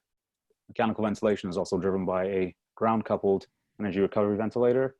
Ventilation is demand controlled and based on occupancy, operation, and air quality. Plumbing was also designed to minimize the usage of water and power. Fixtures were all selected to be low flow. A hybrid hot water heater was chosen that operates as an air source heat pump. The heat pump extracts and rejects heat from and to the mech room surroundings to meet hot water demand. A simple heat exchanger recovered heat from warm wastewater streams from the showers and bathtubs. Energy Star appliances were selected, and pipe lengths and fittings were all minimized. Features of our electrical and energy system include an 8.8 kilowatt grid-tied and net metered photovoltaic system. Our design also includes 2 6.6 kilowatt hour lithium batteries, which supports resiliency in our design by allowing our system to temporarily operate off-grid in the events of grid failure. Lighting design includes an LPD of 1.57 watts per square meter and a wireless lighting control system, shown here, that breaks down control zones based off manual control, daylight harvesting, or vacancy sensing. Our power system includes Lagrange smart plug modules to help with peak shaving and load management. We estimated our energy demand to be around 8,000 kilowatt hours per year, with an annual utility bill of $240 Canadian, an 80% reduction compared to an average home in Vancouver. Without our PV energy system, Solus House achieves a HERS score of 34. With the addition of our PV system, our Solus House's HERS score is further reduced to -11. The cost to build Solus House was estimated using RS means to be just over 389,000 Canadian dollars. Based on Hastings Sunrise's average land costs, our lot's market value would be $1.35 million, bringing the total list price of this house to just over 1.7 million Canadian dollars, well below the average price of a two-story home in Vancouver. Including expected passive income from the rental suite, Solus House can achieve a debt-to-income ratio of just 48%, making Solus House far more affordable for the average Vancouver family than the rest of our current market. Using our understanding of embodied carbon impacts and cyclic material flows, Solus House was able to achieve a carbon equivalence of 8 kilograms per meter squared per year. Further embodied carbon improvements are realized through reducing the grid power consumption by effective envelope design, on-site power generation, and passive space conditioning strategies. This decreases Solus House's impact from 671 tons CO2e to 169 CO2e.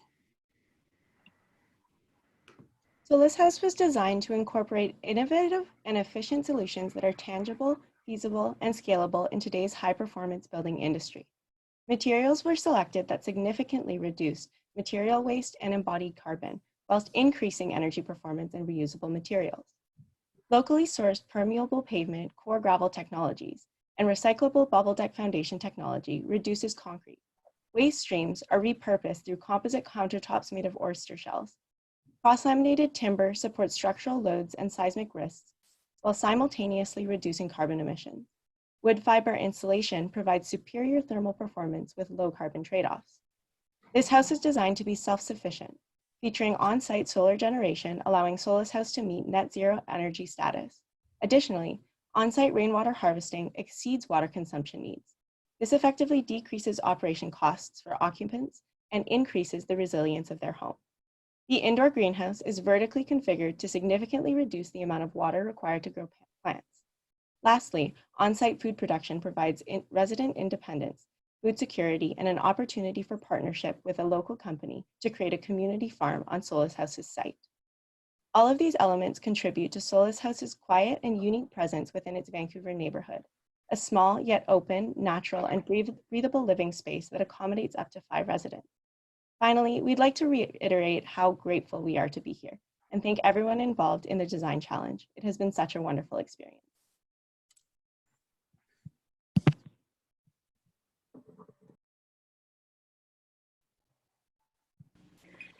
Thank you, Third Quadrant Design from the University of British Columbia. You can see now why we have our first place teams present to you. They do a great job. Wonderful. All right, well, our team sets up for the next round. You get to hear corny energy and renewable energy jokes now, while the team does some of the tech behind the scenes. All right. I didn't write these, so don't shoot the messenger. How many occupants does it take to change a light bulb? It says none. They'd rather curse the broken light bulb, the electrician, the landlord, and the architect. That's pretty good. All right, let me find you another one. What is a wind turbine's favorite genre of music? You're welcome to chat in. Heavy metal? All right. Those are pretty bad. Sorry. They come off much better when my colleague does them in division presentations yesterday. All right. One more, then we'll go on to our next team. Let's see here. They're all light bulb ones. Are we all into light bulbs? How many daylighting consultants does it take to change a light bulb? None. The sun will be back up in exactly 10 hours. We would have loved to have you tour our facility at NREL. It has excellent daylighting, and we could have shared all of that with you. So we'll see what we can do about that, and maybe you'll come back and join us for next year's competition. All right, it looks like we have Miami University in place in the attached housing division. We will make sure can you advance the slide, and then Yeah, I was just gonna try that. we will, off you go. Great. Seems to be working. All right. I think we need a quick sound check for Taylor. Yep.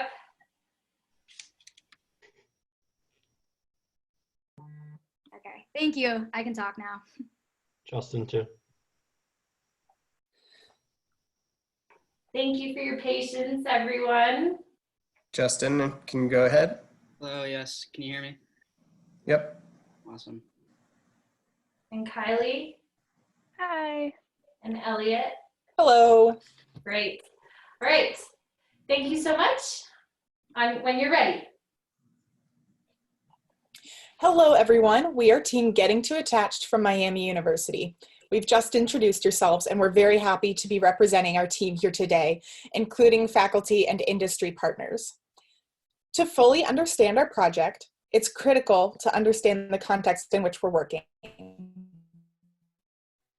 The site is situated in Over the Rhine, a historic neighborhood of Cincinnati, currently being threatened by an unrelenting wave of gentrification, and this is displacing long-term residents in favor of commercialization. Miami University has a unique relationship to this community that was formed Over the Rhine in 1998. Over time, he developed the Center for Community Engagement, which brings Miami students to the community for a semester-long design-build residency program. Though Tom is no longer with us, his legacy, the residency program in the Center for Community Engagement, still lives on. He taught us all that architecture isn't merely a physical object or place, but that it has the power to change people's lives. Our site, Main and Schiller, already has this impact on the community. Located directly across from an elementary school, children and their families see this as a safe outdoor space that shouldn't be bulldozed by developers. It was clear from a local survey of residents that they overwhelmingly favored keeping the existing basketball courts, garden, and green spaces seen on the left, and desired low-cost housing on the site. These results were critical to our design process because we knew that community needs were going to be the driving force behind the development of Peace Village. So as you can see in the site plan here, the integrity of Main and Schiller has only been strengthened by our design. All the elements that Tim has just mentioned have been left completely intact, and we've even created new community spaces seen here on the right. The switchback path attaches the basketball courts to the walkable street in front of Peace Village. The entry stoops offer the unique opportunity for interaction between residents and also builds off neighborhood precedents. And finally, the mural corner is a gathering space that features connections to community artwork. We created a series of design goals seen here that Peace Village has achieved, and we will use these goals to structure the remainder of the presentation. Our first goal is neighborhood cohesiveness. Over the Rhine is known for its large body of historic Italianate architecture. Building here presents a challenge, as there are numerous conservation guidelines that must be met. Our project took this into account by composing the facade in terms of massing, using community-inspired materials, and creating a contemporary take on the traditional facade symmetry. These tactics are not the only things connecting the community. Smaller scope aspects within Main and Schiller tie the residents together. We utilized the mural found in the existing permanganic garden, which was then imposed on unit facades as referenced in the mural corner. Our second goal focuses on accessibility and inclusion. To make Peace Village physically accessible, we placed our 2 accessible units on the south end of the site at the bottom of the hill and closest to the parking. There's an accessible path that then leads to all the units whose interiors have been carefully considered to follow ADA guidelines. In terms of financial inclusivity, Our project has been designed for those living under a 50% area median income. This qualifies Peace Village for low-income housing tax credits, which help to fund the construction of our homes and reduce the overall cost for residents. Our net zero homes do have a slightly higher upfront cost than typical construction, but the passive house building strategies we will employ dramatically reduce utility costs for residents. Our third design goal is centered around the idea of sustainable community. As I mentioned earlier, we knew that the courts would be essential to sustaining the culture and happiness of the community because we have seen the lengths that they would go to keep them. Developers are constantly trying to gentrify this neighborhood, which has inspired the community to advocate for doing development differently, an idea that we plan to embody ourselves. So creating plentiful green spaces across the site is one way that we will embody these ideals. These spaces not only make the site more enjoyable for the community, but also act as a water management method. Bioswales, permeable pavement, and a stormwater collection system all work together to naturally drain and filter water. The site achieves resiliency through this process as well as our maximization of green space. Our fourth design goal is to use prefabricated design methods. Build Smart provides us with building envelope systems that include custom prefabricated panels constructed off-site to mitigate factors such as cost, energy use, and construction time. For the exterior, our project utilizes the E-wall that incorporates all control layers into one system.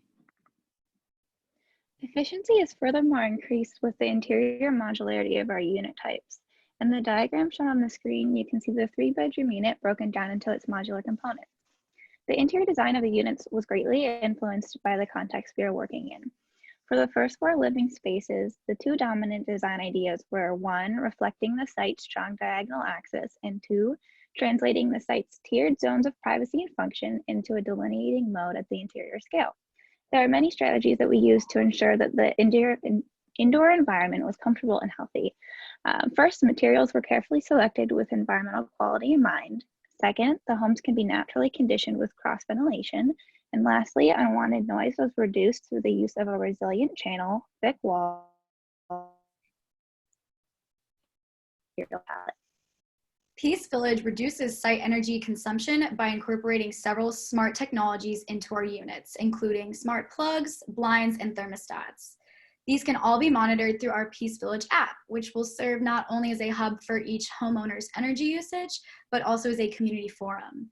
This digital space will keep the Peace Village residents connected, and that is especially relevant today during this time of social distancing. We have used several tools to determine our energy consumption and its impacts. Woofy Passive allowed us to meet Passive House standards and reach source zero energy. Safera measured impacts on heating and cooling, and life cycle analysis outlined our project's minimal global warming potential. As I just mentioned, all Peace Village homes meet Passive House 2018 standards that were developed not only to reduce energy consumption on site, but also at the source.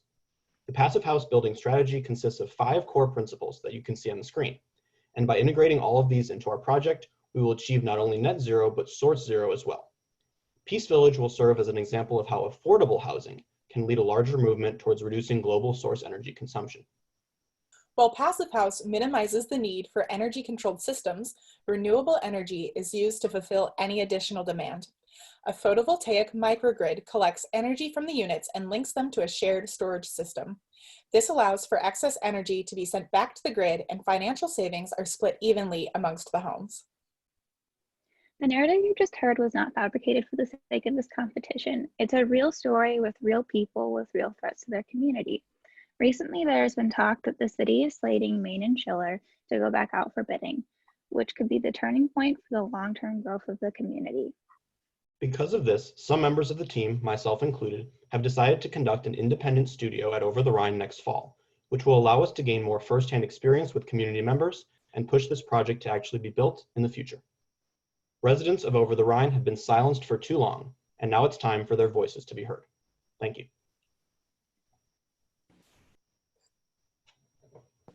Thank you, Miami University. I love the creativity of your team picture.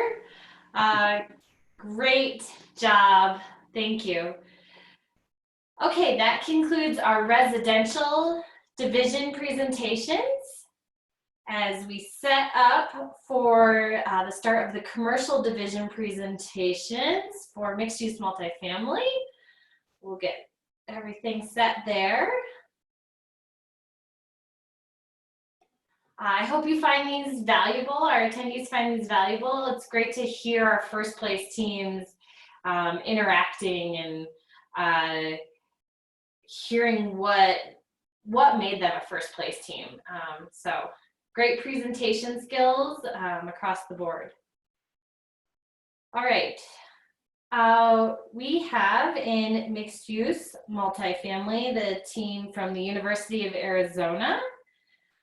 Should be bringing them on shortly. All right. I have another one for you. They're checking things. Cool. Getting our sound check in while we're doing that. Get videos started. What did the science book say to the math book? You've got problems. Thank you, Arizona, for laughing at me. I have a toddler. He's been really into the jokes, and that one he would love. All right, looks like we have sound and video.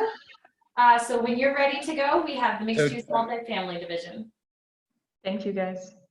Okay. Hello, my name is Elizabeth Franzen. And I'm Rachel Schultz. And we are so excited to be sharing with you our project, Sunblock at the Loop. Tucson is located south of Phoenix, Arizona, and home to a climate that is ideal for producing solar energy. The hot, arid climate, along with low sky coverage, allows for PV panels to be up to 25% more efficient than neighboring states.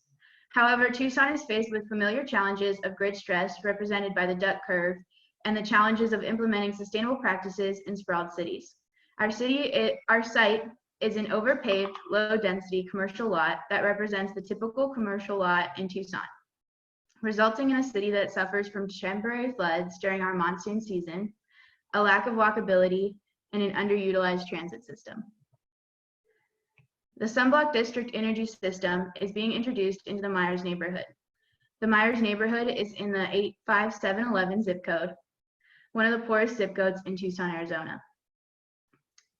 The median household income is less than half of the national average. The community is built of 396 homes, the Myers-Ganon Elementary School, and the Loop and Freedom Park, all connected by utility easements shown on the map in blue.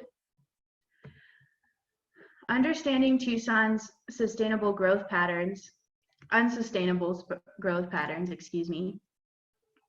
suburban sprawl causing social isolation, leading to a lack of accountability and climate change, allows us to see where we can make efficient changes to redirect Tucson, creating a healthy, sustainable future through community, adaptability, and sustainability.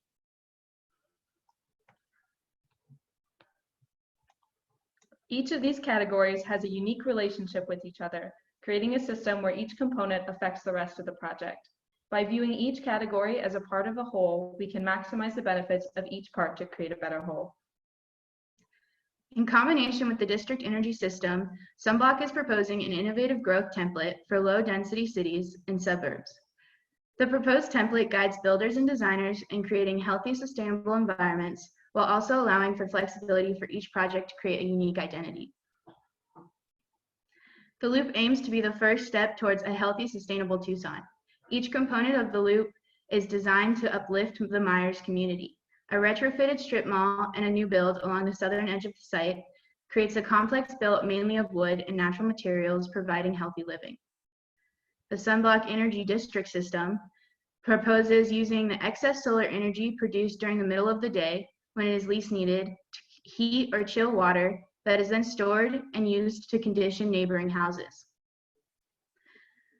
By producing 454,750 kilowatts of solar energy per hour with our conventional site PV array, we cleanly condition the entire Myers neighborhood.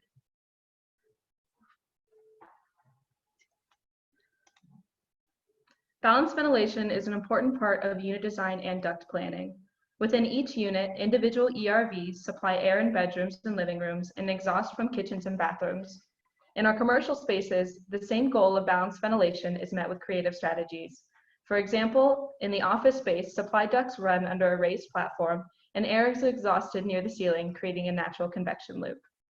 In total, the loop offers 89 units. 4 types are offered, including an ADA studio, 1, 2, and 3 bedroom units. These are centered around our daycare and residential resources. The right side of the lot offers public resources to the surrounding neighborhood, including an agrivoltaic urban farm, a bus stop, a library, retail, and office space. The new building shows off its passive natural ventilation with beautiful recycled metal solar chimneys on the southwest facade, referencing the Tucson tradition of using rusted metals while also taking advantage of its recyclable and resilience without needing finishing material. This language is continued down the south facade with shaded patio spaces clad in recycled metal and native vines. In order to strengthen the Myers community, the loop connects it to missing resources by providing them on site with rentable office and retail space, a daycare, and a public library. The loop also connects with outside resources by improving public transportation in a car-dependent urban setting. This is accomplished through an electric car rideshare, a new crosswalk, a reimagined bus stop that includes a community garden, and an extensive bike path. Existing utility easements used as routes for the Sunblock Thermal Energy District system have been adapted into this system of bike routes. The loop focuses in on the Myers community while also acknowledging Tucson's need for affordable housing. Our rent reduction program allows us to cater to 3 often overlooked demographics, including single-parent households, the elderly, and Tucson residents who can no longer afford the rising cost of housing. Blurring the lines between indoors and out helps us understand how the outdoor environment can reduce our energy usage while also providing a pleasant place to live. Lush bioswales and solar chimneys strategically placed work together to create a comfortable environment.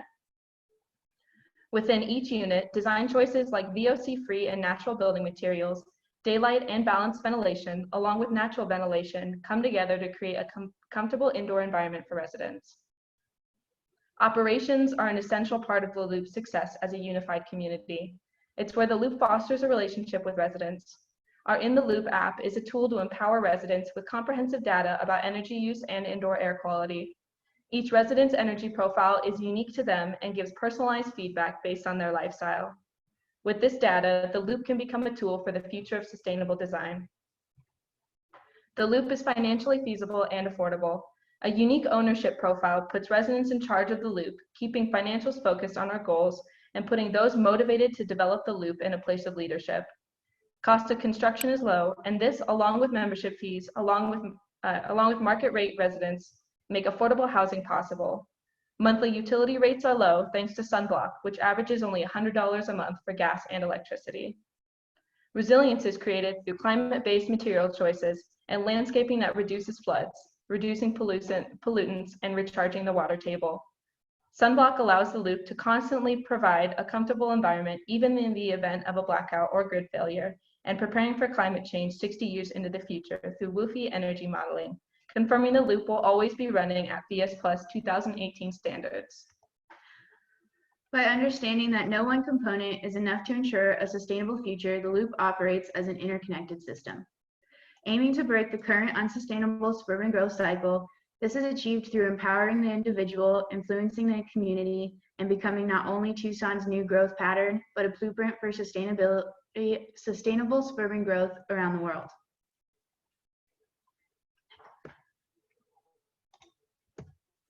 My team and I would like to thank you for allowing us to share the Loop with you. Thanks, guys. Great. Thank you, University of Arizona and Team Sunblock. We appreciate your presentation. Great job. All right. As we prepare for our next presenter in elementary school division, the University of Oregon, I've got a couple more for you. What nails do carpenters hate hammering? Ooh. Fingernails.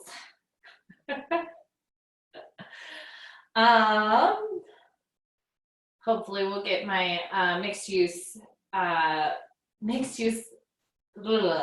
hopefully we'll get elementary school up here soon so that you don't have to hear any more of my jokes. Oh, look at them all matching. Working on getting them unmuted. What animal can jump higher than a house? Any animal. You all know that houses can't jump.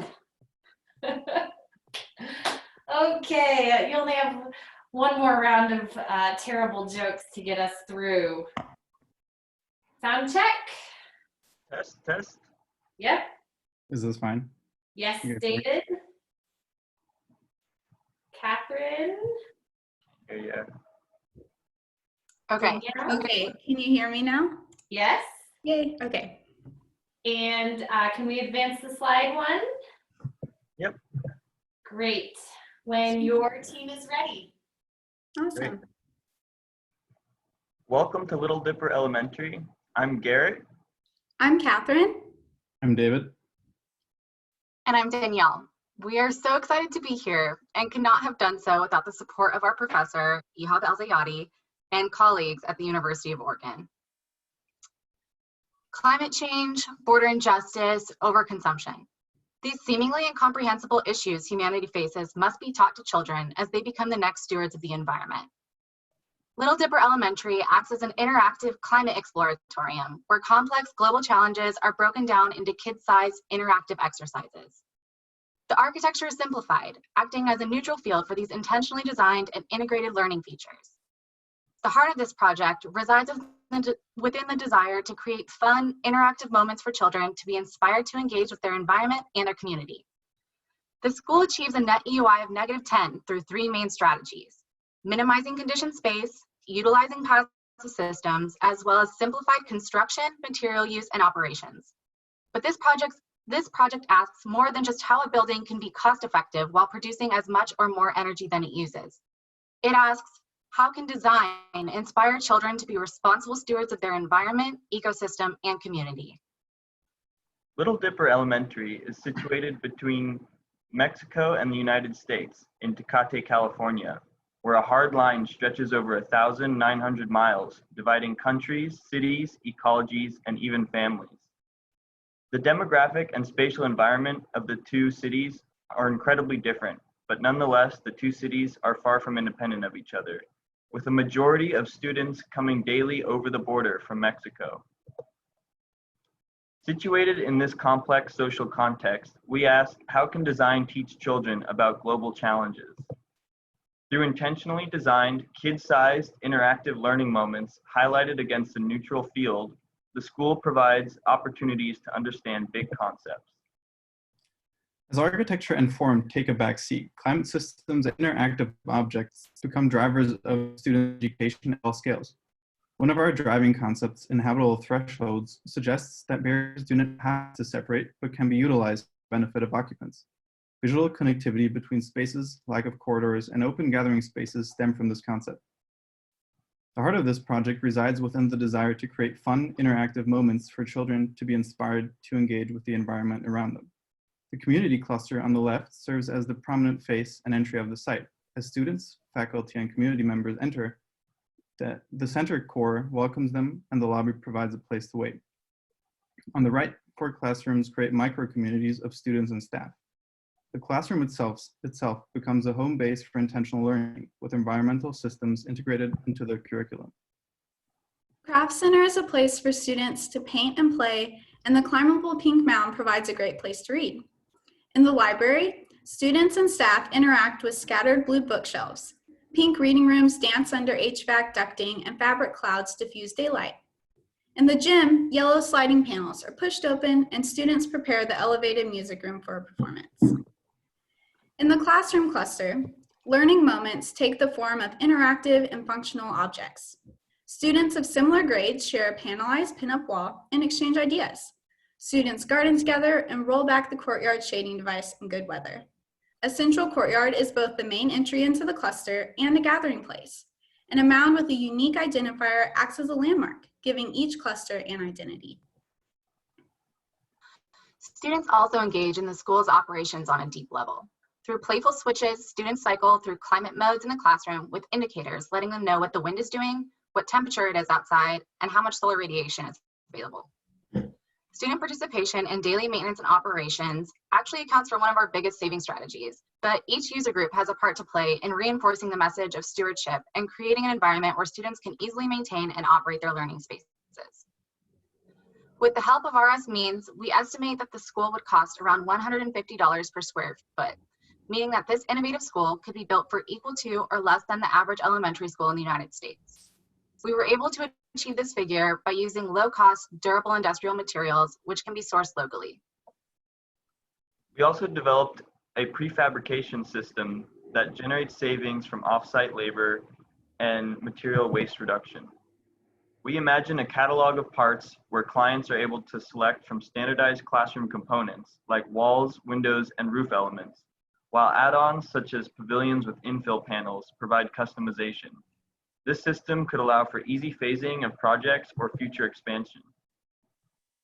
The catalog intends to be a framework for quality design and is not meant to stand alone. Final finishes, climate-specific requirements, and labor must respond to the site context and be sourced locally. This combination of prefabricated and site-specific elements make Little Dipper Elementary a potential prototype for net zero primary schools. Accessibility and simplicity drive the design of the structural systems, allowing the school to put more money into vibrant learning experiences. Radiant floor slabs make the classroom cozy by the time students arrive. In cooling mode, passive chill beams cool rising hot air, while low windward intake vents sit above an evaporative cooling pond, cooling supply air. Classroom air is kept fresh via an energy recovery ventilator, and operable roof monitor windows work in tandem with low windward facing vents. Roof monitors provide evenly distributed and adjustable daylight for classroom activities, following passive house principles combined with prefab wall assemblies. The classroom wall is designed to maximize thermal insulation and affordability. In the community buildings, we wanted to reflect the industrial vernacular and utilize a high standard efficiency HVAC system, while students interact with acoustic clouds that adapt to various uses. The community building's wall assembly, which wraps the roof, can be summarized as a highly insulated industrial warehouse. Composting toilets and compost gardens teach students about taking responsibility for their own waste, and rainwater collection reduces dependence on city water. The solar panels covering the south-facing roofs generate more energy than needed for building functions. Select panels send their unused energy to an on-site battery to be used in the event of a power outage. In the case of a natural disaster, the buildings function as an emergency shelter for the community. Through this project, we have all gained a new admiration for our adjacent fields and their experts. We have also developed a deeper understanding of the incredibly difficult social, political, and environmental challenges that exist on the border between Mexico and the United States. Through breaking down global challenges into kid-sized learning moments, encouraging active learning through interactive relationships, and letting the building be a stage for education, we believe that Little Dipper Elementary is a step forward in the exploration of these issues and represents an optimistic narrative for bridging barriers and engaging the future generations. Thank you so much for your attention and consideration. Thank you. Thank you. Thank you, team. We appreciate your presentation. All right. And our final teams in the office building division will be presenting next under the hoping to seek the commercial grand winner trophy to take home in addition to their first place trophy. All right, I got another one for you. Last one. What area of a room is the warmest? The corner, and it's always about 90 degrees. That's pretty good. All right, let's get our last team on the line here. Hi, Raphael. Thanks for joining us. Got a few Hello. more. Good morning. Good morning. Hello, everyone, and thank you for the opportunity to let us present our project to you once again. I'm Rafael Ventura, asking on behalf of Team River Heights from the Illinois Institute of Technology. All right, we'll get your other teammates in here. Yeah. Yes. Can you hear me? Is it okay? Oh, good morning. Good morning. Hi, good morning. River Heights, River Heights' first aim was to find a sustainable way. Are you ready? We're all set? Oh, sorry, I interrupted. All right. Thank you. Go ahead. Yeah. River Heights' first aim was to find a sustainable way of satisfying Chicago's increasing demand for office space. Called Vertical River, our project consists of a 15 stories office building that aims to reach the net zero energy target and to reduce its carbon footprint through the design of a mass timber structure. In the first step, we focused on the industrial areas along Chicago River, intending to return these spaces to a second life, recovering the natural environment of the river and bringing it to citizens. We have intended to rejuvenate an industrial site and give it a new use in a more sustainable way, according to the thinking of this century. We located an area that matched our considerations, where there is a master plan currently being developed by Solomon Cortwin Wentz, SCB Architects. This site is located in an area of great strategic value in the vicinity of Chicago's financial district, the Loop, which has experienced an extraordinary growth over the past few years, occupying new areas towards the river. Our project is inserted in SCB Master Plan. The plot where the master plan is located along the west bank of the Chicago's River North Branch is currently the location of the Chicago's Tribune printing plant and is surrounded by major streets with easy access to multiple metro lines, bus, and bike lines. The plan designed by SCB for the Chicago Tribune Group seeks to convert the site into residential and office development. The master plan follows consideration we took into account, such as connecting the Riverwalk to the city, providing new green areas for residents and maximizing the hours of solar exposure on public space. The last concept was adapted for our benefit. We carried out an analysis to find the optimal site of the building that would allow for greater solar exposure and therefore renewable energy generations through the use of photovoltaic system. Finally, we selected the plot closer to the river for commercial purposes, but also to use the river as a resource. With a compact, square-shaped floor plan, the 15-story building seeks to have an optimization of the enclosure with a better energy performance. The building river office, the vertical river office building has been thought as a vertical city, bringing public spaces to the interior, offering a different kind of office concept to Chicago. This concept is based on a simple layout, which joins all the parts of the project. The timber tower is structured around a rigid central core that prevents from wind loads and which hosts the vertical communication, service, and wet areas. This core is surrounded by an empty ring that acts as a atrium and provides natural light to the interior of the building through its upper glass enclosure. This office space is located on the outer ring along the perimeter closing the complex and distributed within the 20 by 20 feet grid of the building. 4 triple-story winter gardens spread out from floors 3 to 14, providing natural light and serving as public gathering spaces for the occupants. Winter gardens exemplify the concept, generating a sequence of public spaces along a bounding element, just as the river soar does in Chicago. The 20 by 20 feet grids articulate the office space and serves as a special model of the office interior layout. Finally, this open and flexible layout allows for several different configurations according to the tenant's needs. And now my colleague Feng Yuan will explain the engineering part of the project. Thank you. So for our project, the renewable energy generation comes from 2 different sources, solar and biomass. One of the biggest challenges in achieving net zero target was that the roof area was too small for PV generation. Therefore, in addition to the roof, our team decided to use the area of the facade to develop PV systems, which is integrated into building envelope on east, west, and south. The PV panels arranged vertically on the east and west facade and horizontally on the south facade, also provide shading in summer season. In addition, we installed a compact power generation system run by biomass on the mechanical floor. Computing the summary of both sources, we got a targeted EUI of 27.37 kilobtu per square foot per year. Passive strategies include site selection and orientation to maximize solar exposure, a compact geometry, a reduced window to wall ratio, a tight envelope, daylighting, and natural ventilation. The primary HVAC system takes advantage of the building's proximity to the river and consists of water source heat pump, which uses the river as the main source. When compiling all passive and active strategy in OpenStudio model, the result EUI is 23.85 kilobtu per square foot per year, lower than our target EUI.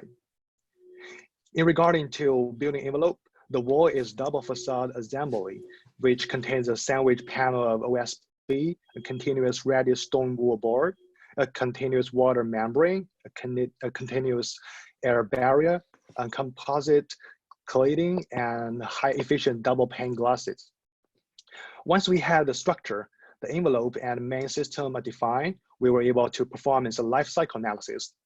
Our building emits 296 kilogram carbon dioxide per square meter, and it is categorized a letter C at the current embodied carbon benchmark of the United States. To heat and cool our building, the envelope and main system, we would use hydronic radiant panels coincident with the 20 feet times 20 feet module. These panels are connected to a closed loop water source heat pump. To avoid the risk of frozen pipes, we also applied an additional air source heat pumps for especially cold winter days. Our building incorporates a pair of dedicated outdoor air system unit with energy recovery ventilation. To tie all those mechanical systems together, we applied a computer-based building automation system. The environmental quality is very important for us. The interior vertical garden improve air quality and views for building workers. The species selected for the vertical garden are very resilient, as they are small water and lighting needs, so that natural light will be enough to feed it. The resilience of structure is an important aspect of the project. The structural grade is designed to withstand Chicago's high-speed wind. Floor CLT slabs are reinforced with concrete slabs, which create a composite section with higher inertia and offer more thermal mass. The core design and the passive egress has been studied according to the building code to prevent fire events. To reduce cooling load, we tested natural ventilation through the atrium. According to the forecast, which global warming, nowadays, the days of which cross ventilation will work very well will increase, which will improve the building's energy performance and resilience. The budget's estimation was around $57 million, approximately $8 million more than an average similar building. Considering the energy saving for the next 10 years, the difference will be reduced to $4 million. In conclusion, the project's success are in 4 pillars. First, the consideration of river, not only an inspiration, but also a resource. Secondly, the insertion within an existing master plan. Thank you so much. We appreciate your presentation. Nice job. And let's congratulate all of our first place teams. They did a fantastic job. It's really hard and definitely very challenging to find out a few minutes before your presentation, but you can tell that they all knew they were going to be winners, which is great to hear. So, and prepared for that. All right. The rodeo of first place grand jury presentation is done. So now the grand jurors will meet for deliberation to select the grand winners. In the meantime, Holly Carr will be presenting a few additional awards and accolades for this year's Solar Decathletes. Holly?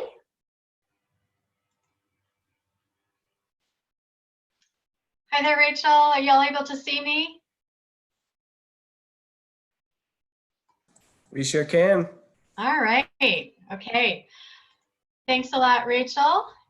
And as many of you know, We do like to have a little fun each year with our Design Challenge bonus awards, which recognize teams for creativity and spirit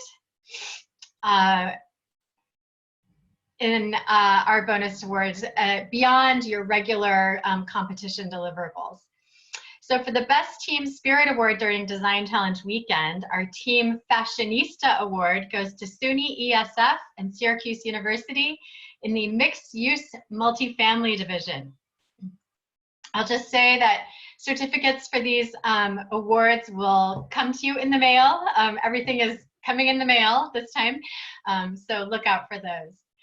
Our next award for exceptional performance from a first-year team. This is our Rockstar Rookie Award, which goes to Colorado State University. Awesome work, Colorado State. Thanks for joining us for your rookie year, and we certainly hope you'll be back. For Best Social Media Engagement, our Insta-Famous Award goes to Monash University. You guys have had some great social media engagement this weekend. We've really enjoyed seeing all your posts up there on the channels and all your tags for Solo Decathlon.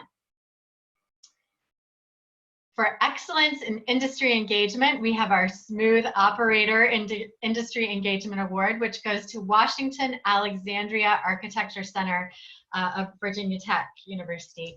And to this team, we really appreciated the way you worked with the city and really engaged with your industry and design partner on your project. Nice work. Next up is the Excellence in Project Poster. And for this award, we have our Poster Child Award, which goes to the New Urbanists from Miami University. Thank you so much for making the extra effort to put together a poster and submit it. You can see all of those posters on the app, and those will be posted online on our website as well. Next, for Most Fantastic Film Submission, our Golden Reel Short Film Award goes to the Universidad Tecnológica Indoamérica. We really enjoyed all of the films that were put together. Really grateful to have those films that we'll be able to make available on our YouTube channel. And for this team, we loved that you actually got involved in the narration and introduced yourselves and really put a personal touch on that video. So thank you very much for your short film. Thank you to all of our teams who went above and beyond this year to bring more fun, more fashion, more style, and panache to our competition. Your bonus award certificates, as I mentioned, will be sent to you along with other materials.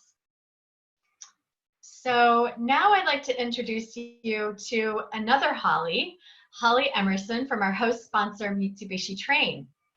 Holly joined the newly formed Train Technology Center for Energy Efficiency and Sustainability in March of 2020. In this role, she develops methodologies for assessing the carbon impact of the company's products. She began her career as product engineer in the industrial pump industry. And in 2002, she joined Ingersoll Rand as a market development manager for the biogas markets in the company's microturbine business. Holly earned a Bachelor of Science degree in mechanical engineering from the University of Pennsylvania, and then an MBA from Duke's Fuqua School of Business. Thank you, Holly, so very much for being with us today. Over to you. Oh, thank you so much. So good morning, good afternoon, everybody. Congratulations to all of the students. Oh, I've been muted. You are unmuted now. Try again. Yep. Okay. Let's see if I can get a bit better light. Okay. Sorry. I hope everybody can hear me. Good afternoon and good morning to everyone.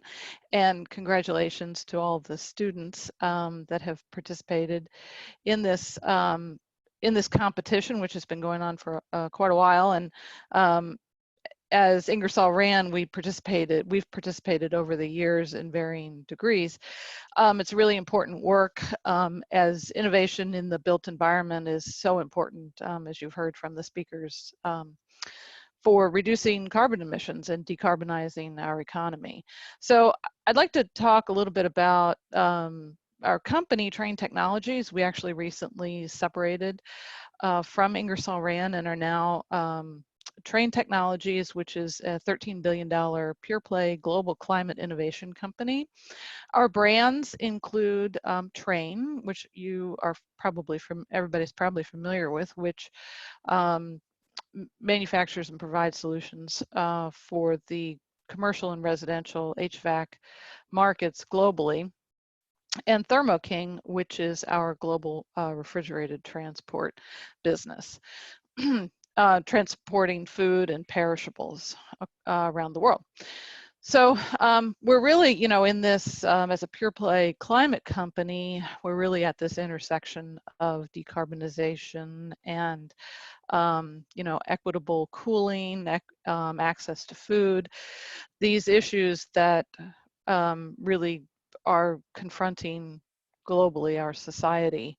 And we believe that we're in this position. We've taken a foundational approach to sustainability and climate, and believe that we can help to solve some of these really large sustainability challenges while bringing heating, cooling, refrigerated foods, and perishables to people around the world. So I'll just cite some statistics, but there's several trends that are really impacting our business and that we're addressing directly. 15% of the world's carbon emissions come from heating and cooling buildings, and that's really the crux of why we believe we're at this. We're uniquely positioned to offer solutions, and there's other issues like increasing prevalence of urban heat islands. Demand for air conditioning is expected to dramatically increase, and it's no longer a matter of luxury or convenience. It's really also needed just for safe living especially in urban areas in southern countries.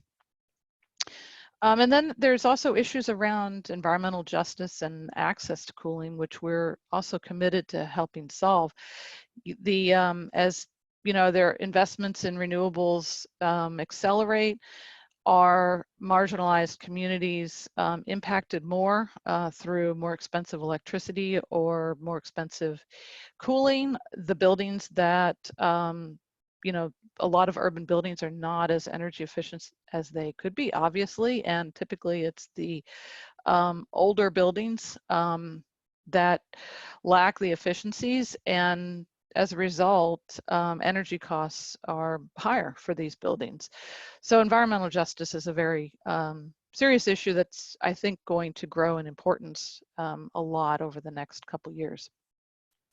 So we've accomplished a lot to date. In 2014, we made a commitment to reduce the refrigerant footprint of our products by 50%, which is about 20 million metric tons of CO2 equivalent. And we accomplished that 2 years early. We've avoided to date about 35 million metric tons of use phase product emissions. And we've also increased the energy efficiency of our own operations by over 23% since 2013. We've reduced our water consumption in water-stressed regions by 38%. And we're now selling solutions with next generation refrigerants in over 30 countries. So refrigerants are critical for us because they're used in virtually all the products that we manufacture, with the exception of heating equipment and some heating equipment.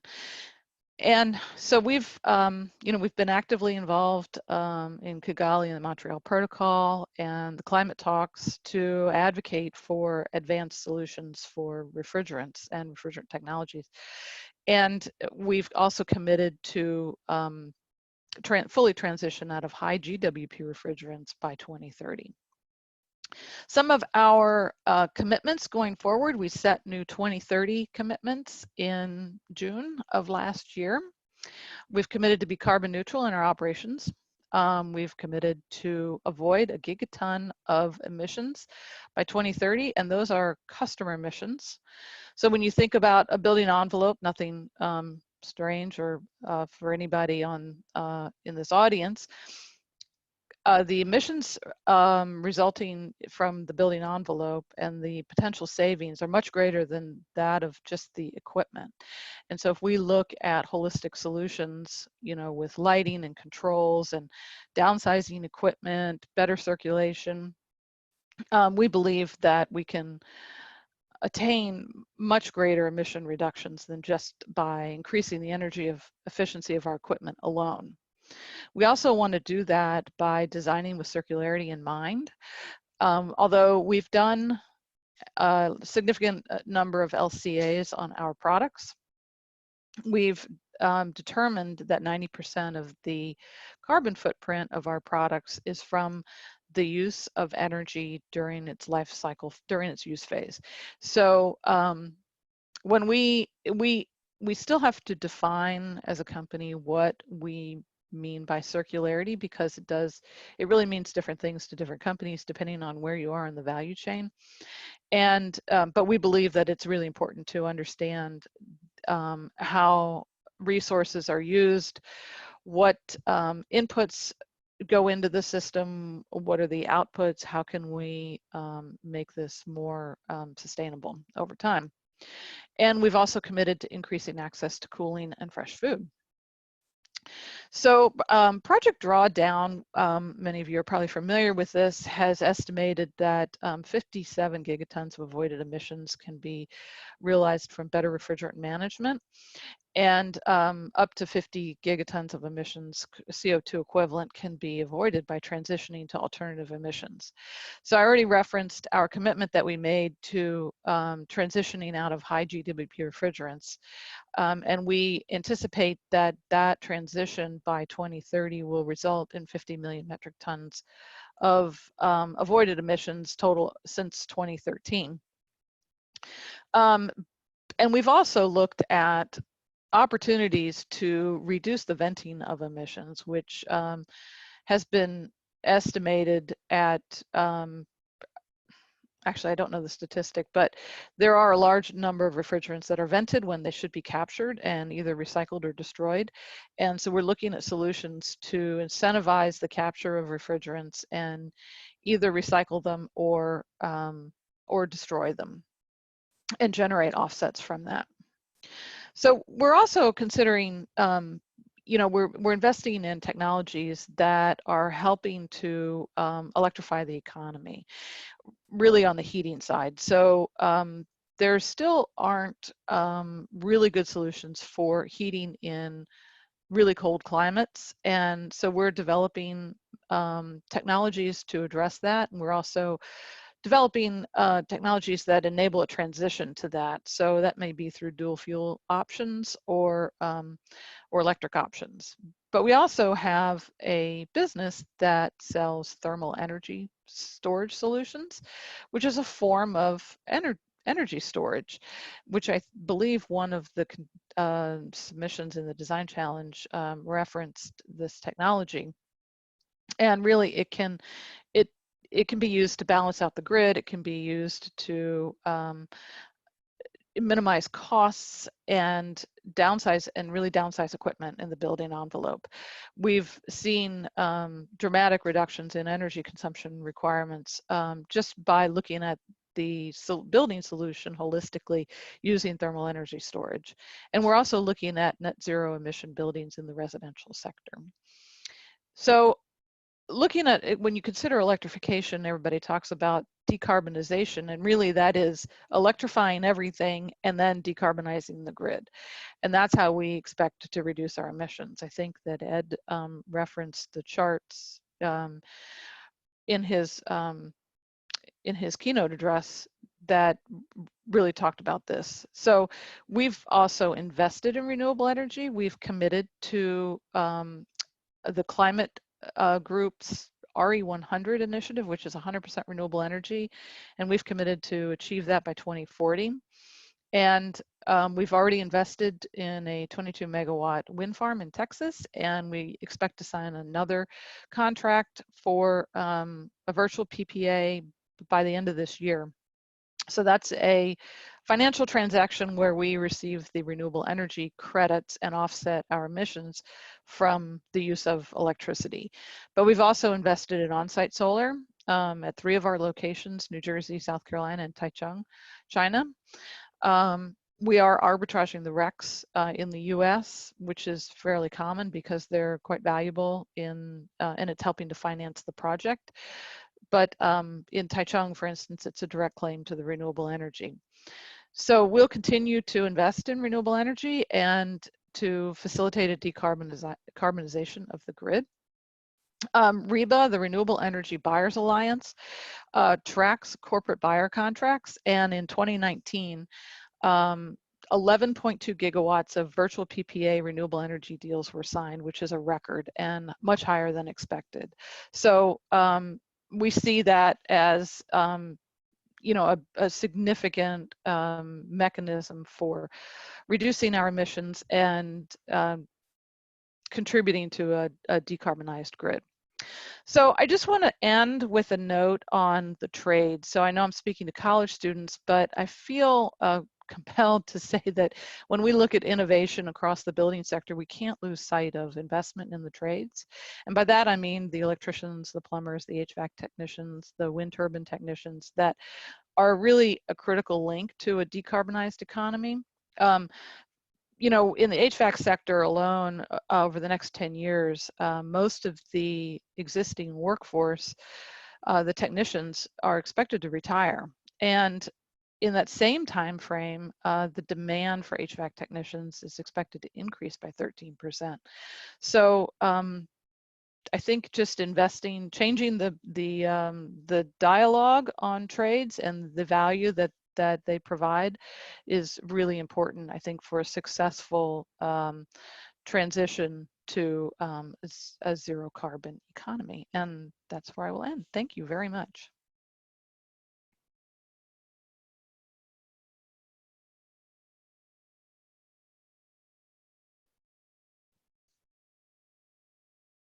Here, hopefully y'all can see and hear me. Yep. All right.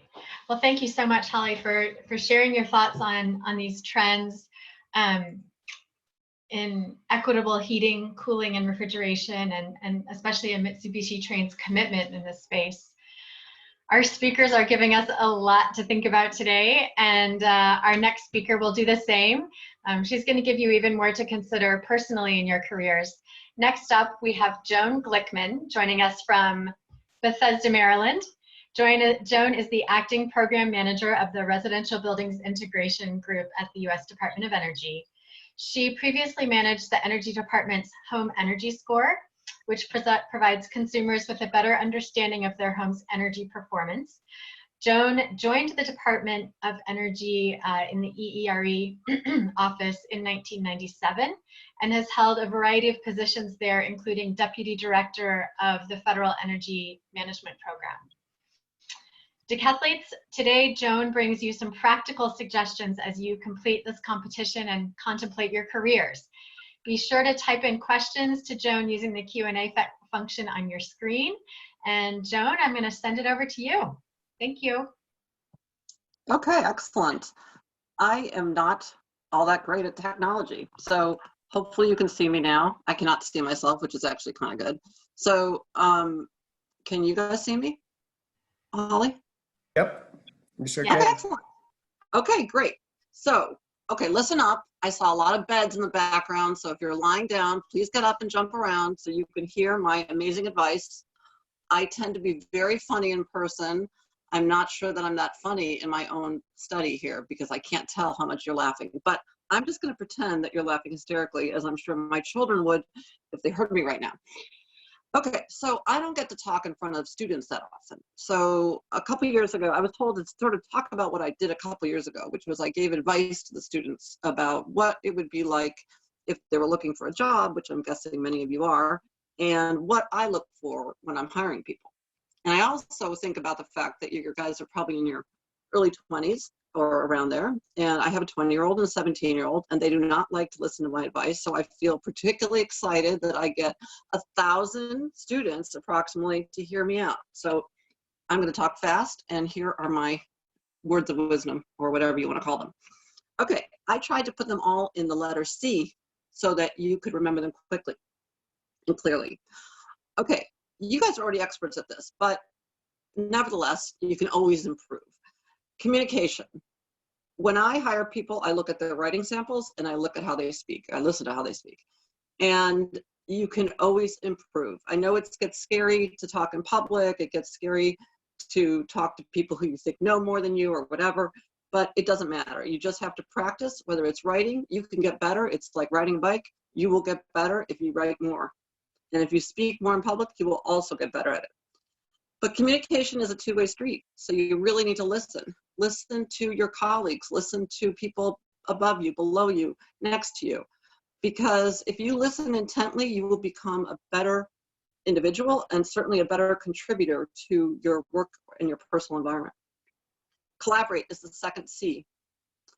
You're all doing a great job on that as well. You obviously had to come together as teams to come up with these terrific ideas and projects, and I'm sure you brought a lot of diversity to that. You had architects and designers and communicators and probably sociologists and economists. You need all those different types of people in terms of their disciplines for us to really solve today's problems. And you also need diversity of culture, socioeconomics, race, gender. We are not going to solve the world's problems. As you can see today, we all need to work together, whether it's a pandemic or climate change or poverty or whatever thing you want to call out. It's not going to happen without collaboration and without a diversity of ideas. My third C is courage, and it's very different than confidence. You can have confidence or not, I don't care. You need to have courage. You have to have courage to make a mistake, courage to bring forward your ideas. Don't think about the fact that, like, oh my God, this may not be such a great idea. If we all had such great ideas, we would have solved all these problems already. So it doesn't matter if your idea is good or not. Eventually, you might have a brilliant idea, and we wouldn't know it if you didn't have the courage to speak up and take risks. The next one is curiosity.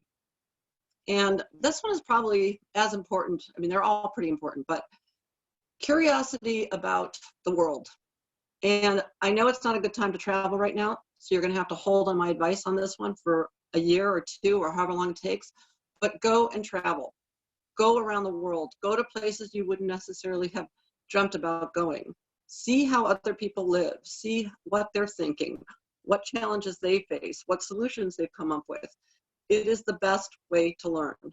I'm telling you, outside of the classroom, inside a job, whatever, if you don't travel, you're really missing out. And don't think, oh my God, I need so much money to travel, yada, yada, yada. You don't. It's cheap. It's cheap to travel in many parts of the world. Go find what's cheap. Southeast Asia, very cheap. Latin America, maybe not quite as cheap, but pretty cheap. Africa, pretty cheap. You know what? You can get out there, you can work while you're traveling, and you know what? It gets harder as you get older because you get pickier about where you stay and you have other commitments. So do it as soon as you can when it's safe to do so again. The last one is I kind of forced to see there. I said remain calm. That's part's true, but don't be patient. So I know there's be calm and carry on. Be calm and don't be patient because we have so many issues that we are tackling. And be aggressive in terms of what ideas don't be an incrementalist. I'm not saying you can't be patient about what things have to happen step by step, and you do need to think stepwise, but if you think too close into the future, you will miss the opportunity to make very big changes, which we need to make. Okay, now this last one that I'm going to give you is not a C, and it's kind of goofy, so I hope it comes off, we'll see. But it's something I read in a book. It was from Judaism, and I read it because I was a new parent, and it was like a parenting book.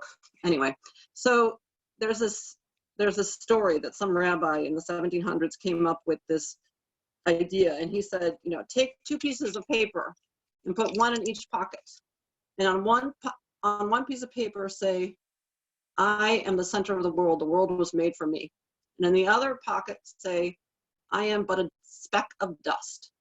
And think about that when you go through life, because you are both a speck of dust and you are the center of the world. You can be both. And the reason it's liberating to think you're a speck of dust is that not everything weighs on you. And you don't need to have all the solutions. But you are also the center in that it gives you authority. You have a voice. It should be heard. And make sure you listen to both of those pieces of paper in your pockets. And I wish you all the best of luck, whether you win or placed or didn't win. You all went through a great process, and I'm super proud of all of you. Thank you. Thank you, Joan. We have time for just one question if you're interested. Of course. I'm happy to take a question. Yeah. So what inspires you or what motivates you personally to continue on with the important work you're doing at DOE? Well, I'm motivated primarily by climate change, but I'm also motivated a lot by younger people, I have to say. And so, you know, at different points in your career, you'll be motivated by different things, and that's fine. Right now, I love hiring young people because they both bring new ideas to the table and enthusiasm and energy, but also I feel like it's me investing in the next generation. So that's really terrific. In terms of the concerns about the world, I think pick whatever you care about. And it can really be anything. It could be climate, it could be, you know, it could be making the next widget. It doesn't matter what you care about as long as you bring it to the table and listen. And I used to think when I was younger, I was like, I don't know what they talk about passion. Do I really have passion? And it turns out I really do. As you can see, I'm a pretty passionate speaker, and I was always questioning myself and making myself crazy. So that's why I'm giving you this little bit of advice now. Don't worry too much. Just go for it. See what you like. Try different things, and you will find what you love over time if you haven't already. Fantastic. Thanks for that advice. My pleasure. Right. Thank you, Joan. Thank you, Holly and Holly Emerson from Train for your remarks. So the grand jury has come to a decision. It was tough, but they persevered just like true solar decathletes. So this is when those of you who are still wearing your pajama pants feel like it was the best decision ever. I know we're all remote, but I can still feel the jitters from our teams.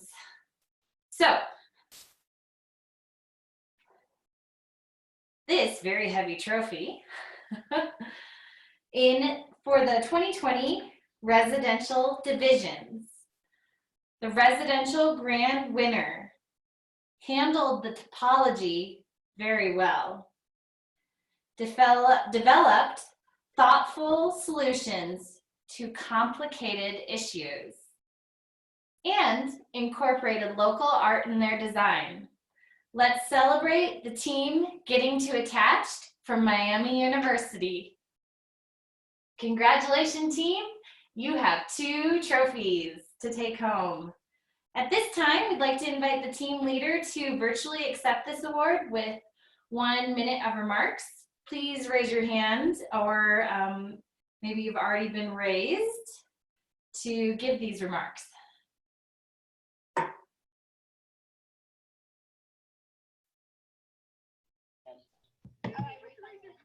Hello. All right, Sam. Hi. Hi, how are you? Hang on, I gotta get my technology set up here. You are great. Thank you guys so much for this. We really appreciate it. We wouldn't be here without the support of all of our teammates that didn't present today, as well as all of our faculty advisors that helped us through this entire process, as well as our industry partners as well. So we just want to take a second to congratulate everyone on the team, and we really want to push this forward and see this progress even further than we already have today. Great. Thank you. Congratulations. Thank you so much. Miami. Thank you. All right.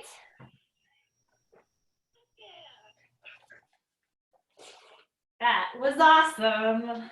All right.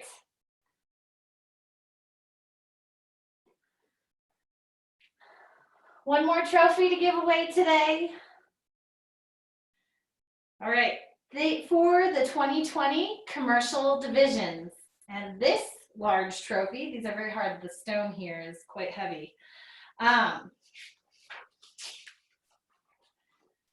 commercial grand winner demonstrated simple and elegance in their design, delivered a polished presentation, and employed daylighting well. Please join me in congratulating the University of Oregon. Congratulations, team. If you want to raise your hand, we will unmute an attendee to give 1 minute of remarks.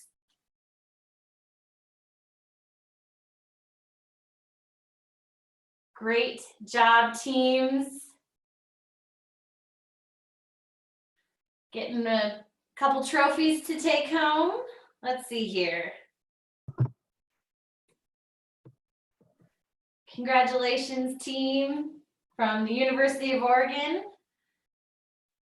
See if we can Hello? get somebody here. Hi. Hey, hi.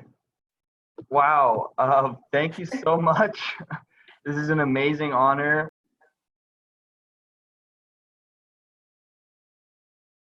Oh, we lost you. Come back.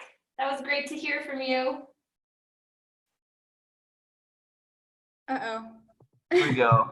Here we go.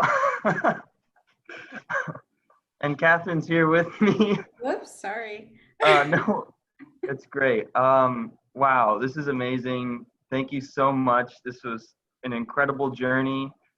This was amazing. We want to say thank you to our studio. This started out as an architecture studio led by Ihab Izelia, who's been a wonderful mentor and leader. We love you, Ihab, and thanks to everyone in our studio that we worked alongside, and all the reviewers and faculty at the University of Oregon who helped us hone our project. And thank you to NREL and the Solar Decathlon and the jurors. This was amazing. Thank you so much. Congratulations again. I see your faculty advisor saying congratulations, team, in the chat. So great job. Great job to all teams. Thanks. Thank you. All right. Congratulations, everyone. Fantastic job.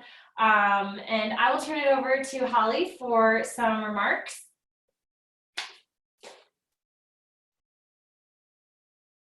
Hello, everybody. Thanks, Rachel. Congratulations to all of you. Teams, we could not be prouder of you and your efforts in this competition. We hope you've all found the event to be rewarding personally and professionally. And of course, we're always looking for ways to make this event as meaningful as possible for our participants. And to that end, we request that you provide honest and thorough feedback on your experience this weekend. You will be receiving a link to a survey, and I also invite you to reach out to me directly with your thoughts. For the moment, we'd love to see what aspects of the competition have been most meaningful for you this weekend.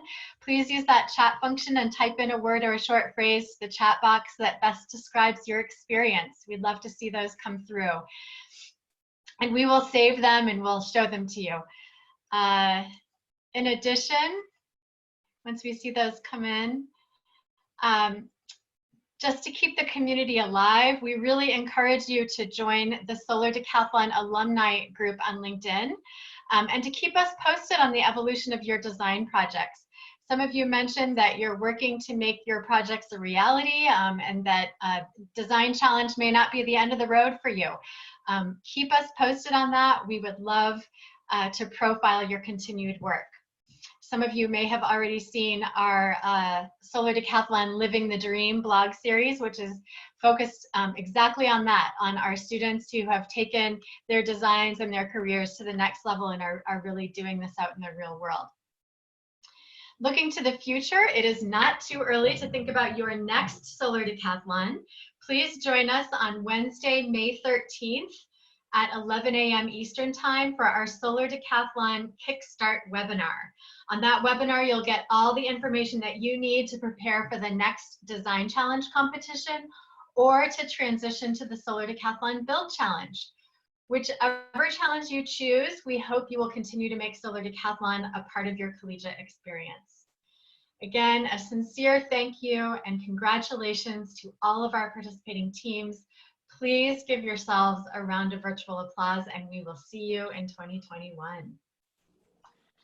Great, thank you, Holly. Thank you so much. Before we leave, I want to share a quick story. I see a lot of similarities between actually when I graduated and where you are now. I graduated from college in 2009 with my undergraduate degree in engineering in Michigan. And it was the pit of the recession and Michigan was really struggling. I applied to well over 100 jobs for over 10 months. And my new husband got a job in banking before I secured a position. But I really want to share a message of hope in this difficult time, especially to those of you who are graduating. What you have accomplished here is an amazing feat. Please share your team's story. Share how your team was resilient. Share it in your interviews and when you go out to your career. And know that you have set yourself up for success. I'm a little emotional. So proud of everybody for getting here. And so at this point, I'd like to thank all the staff that supported Design Challenge Weekend. They're going to turn their videos on and say hi. A lot of staff behind the scenes have helped this.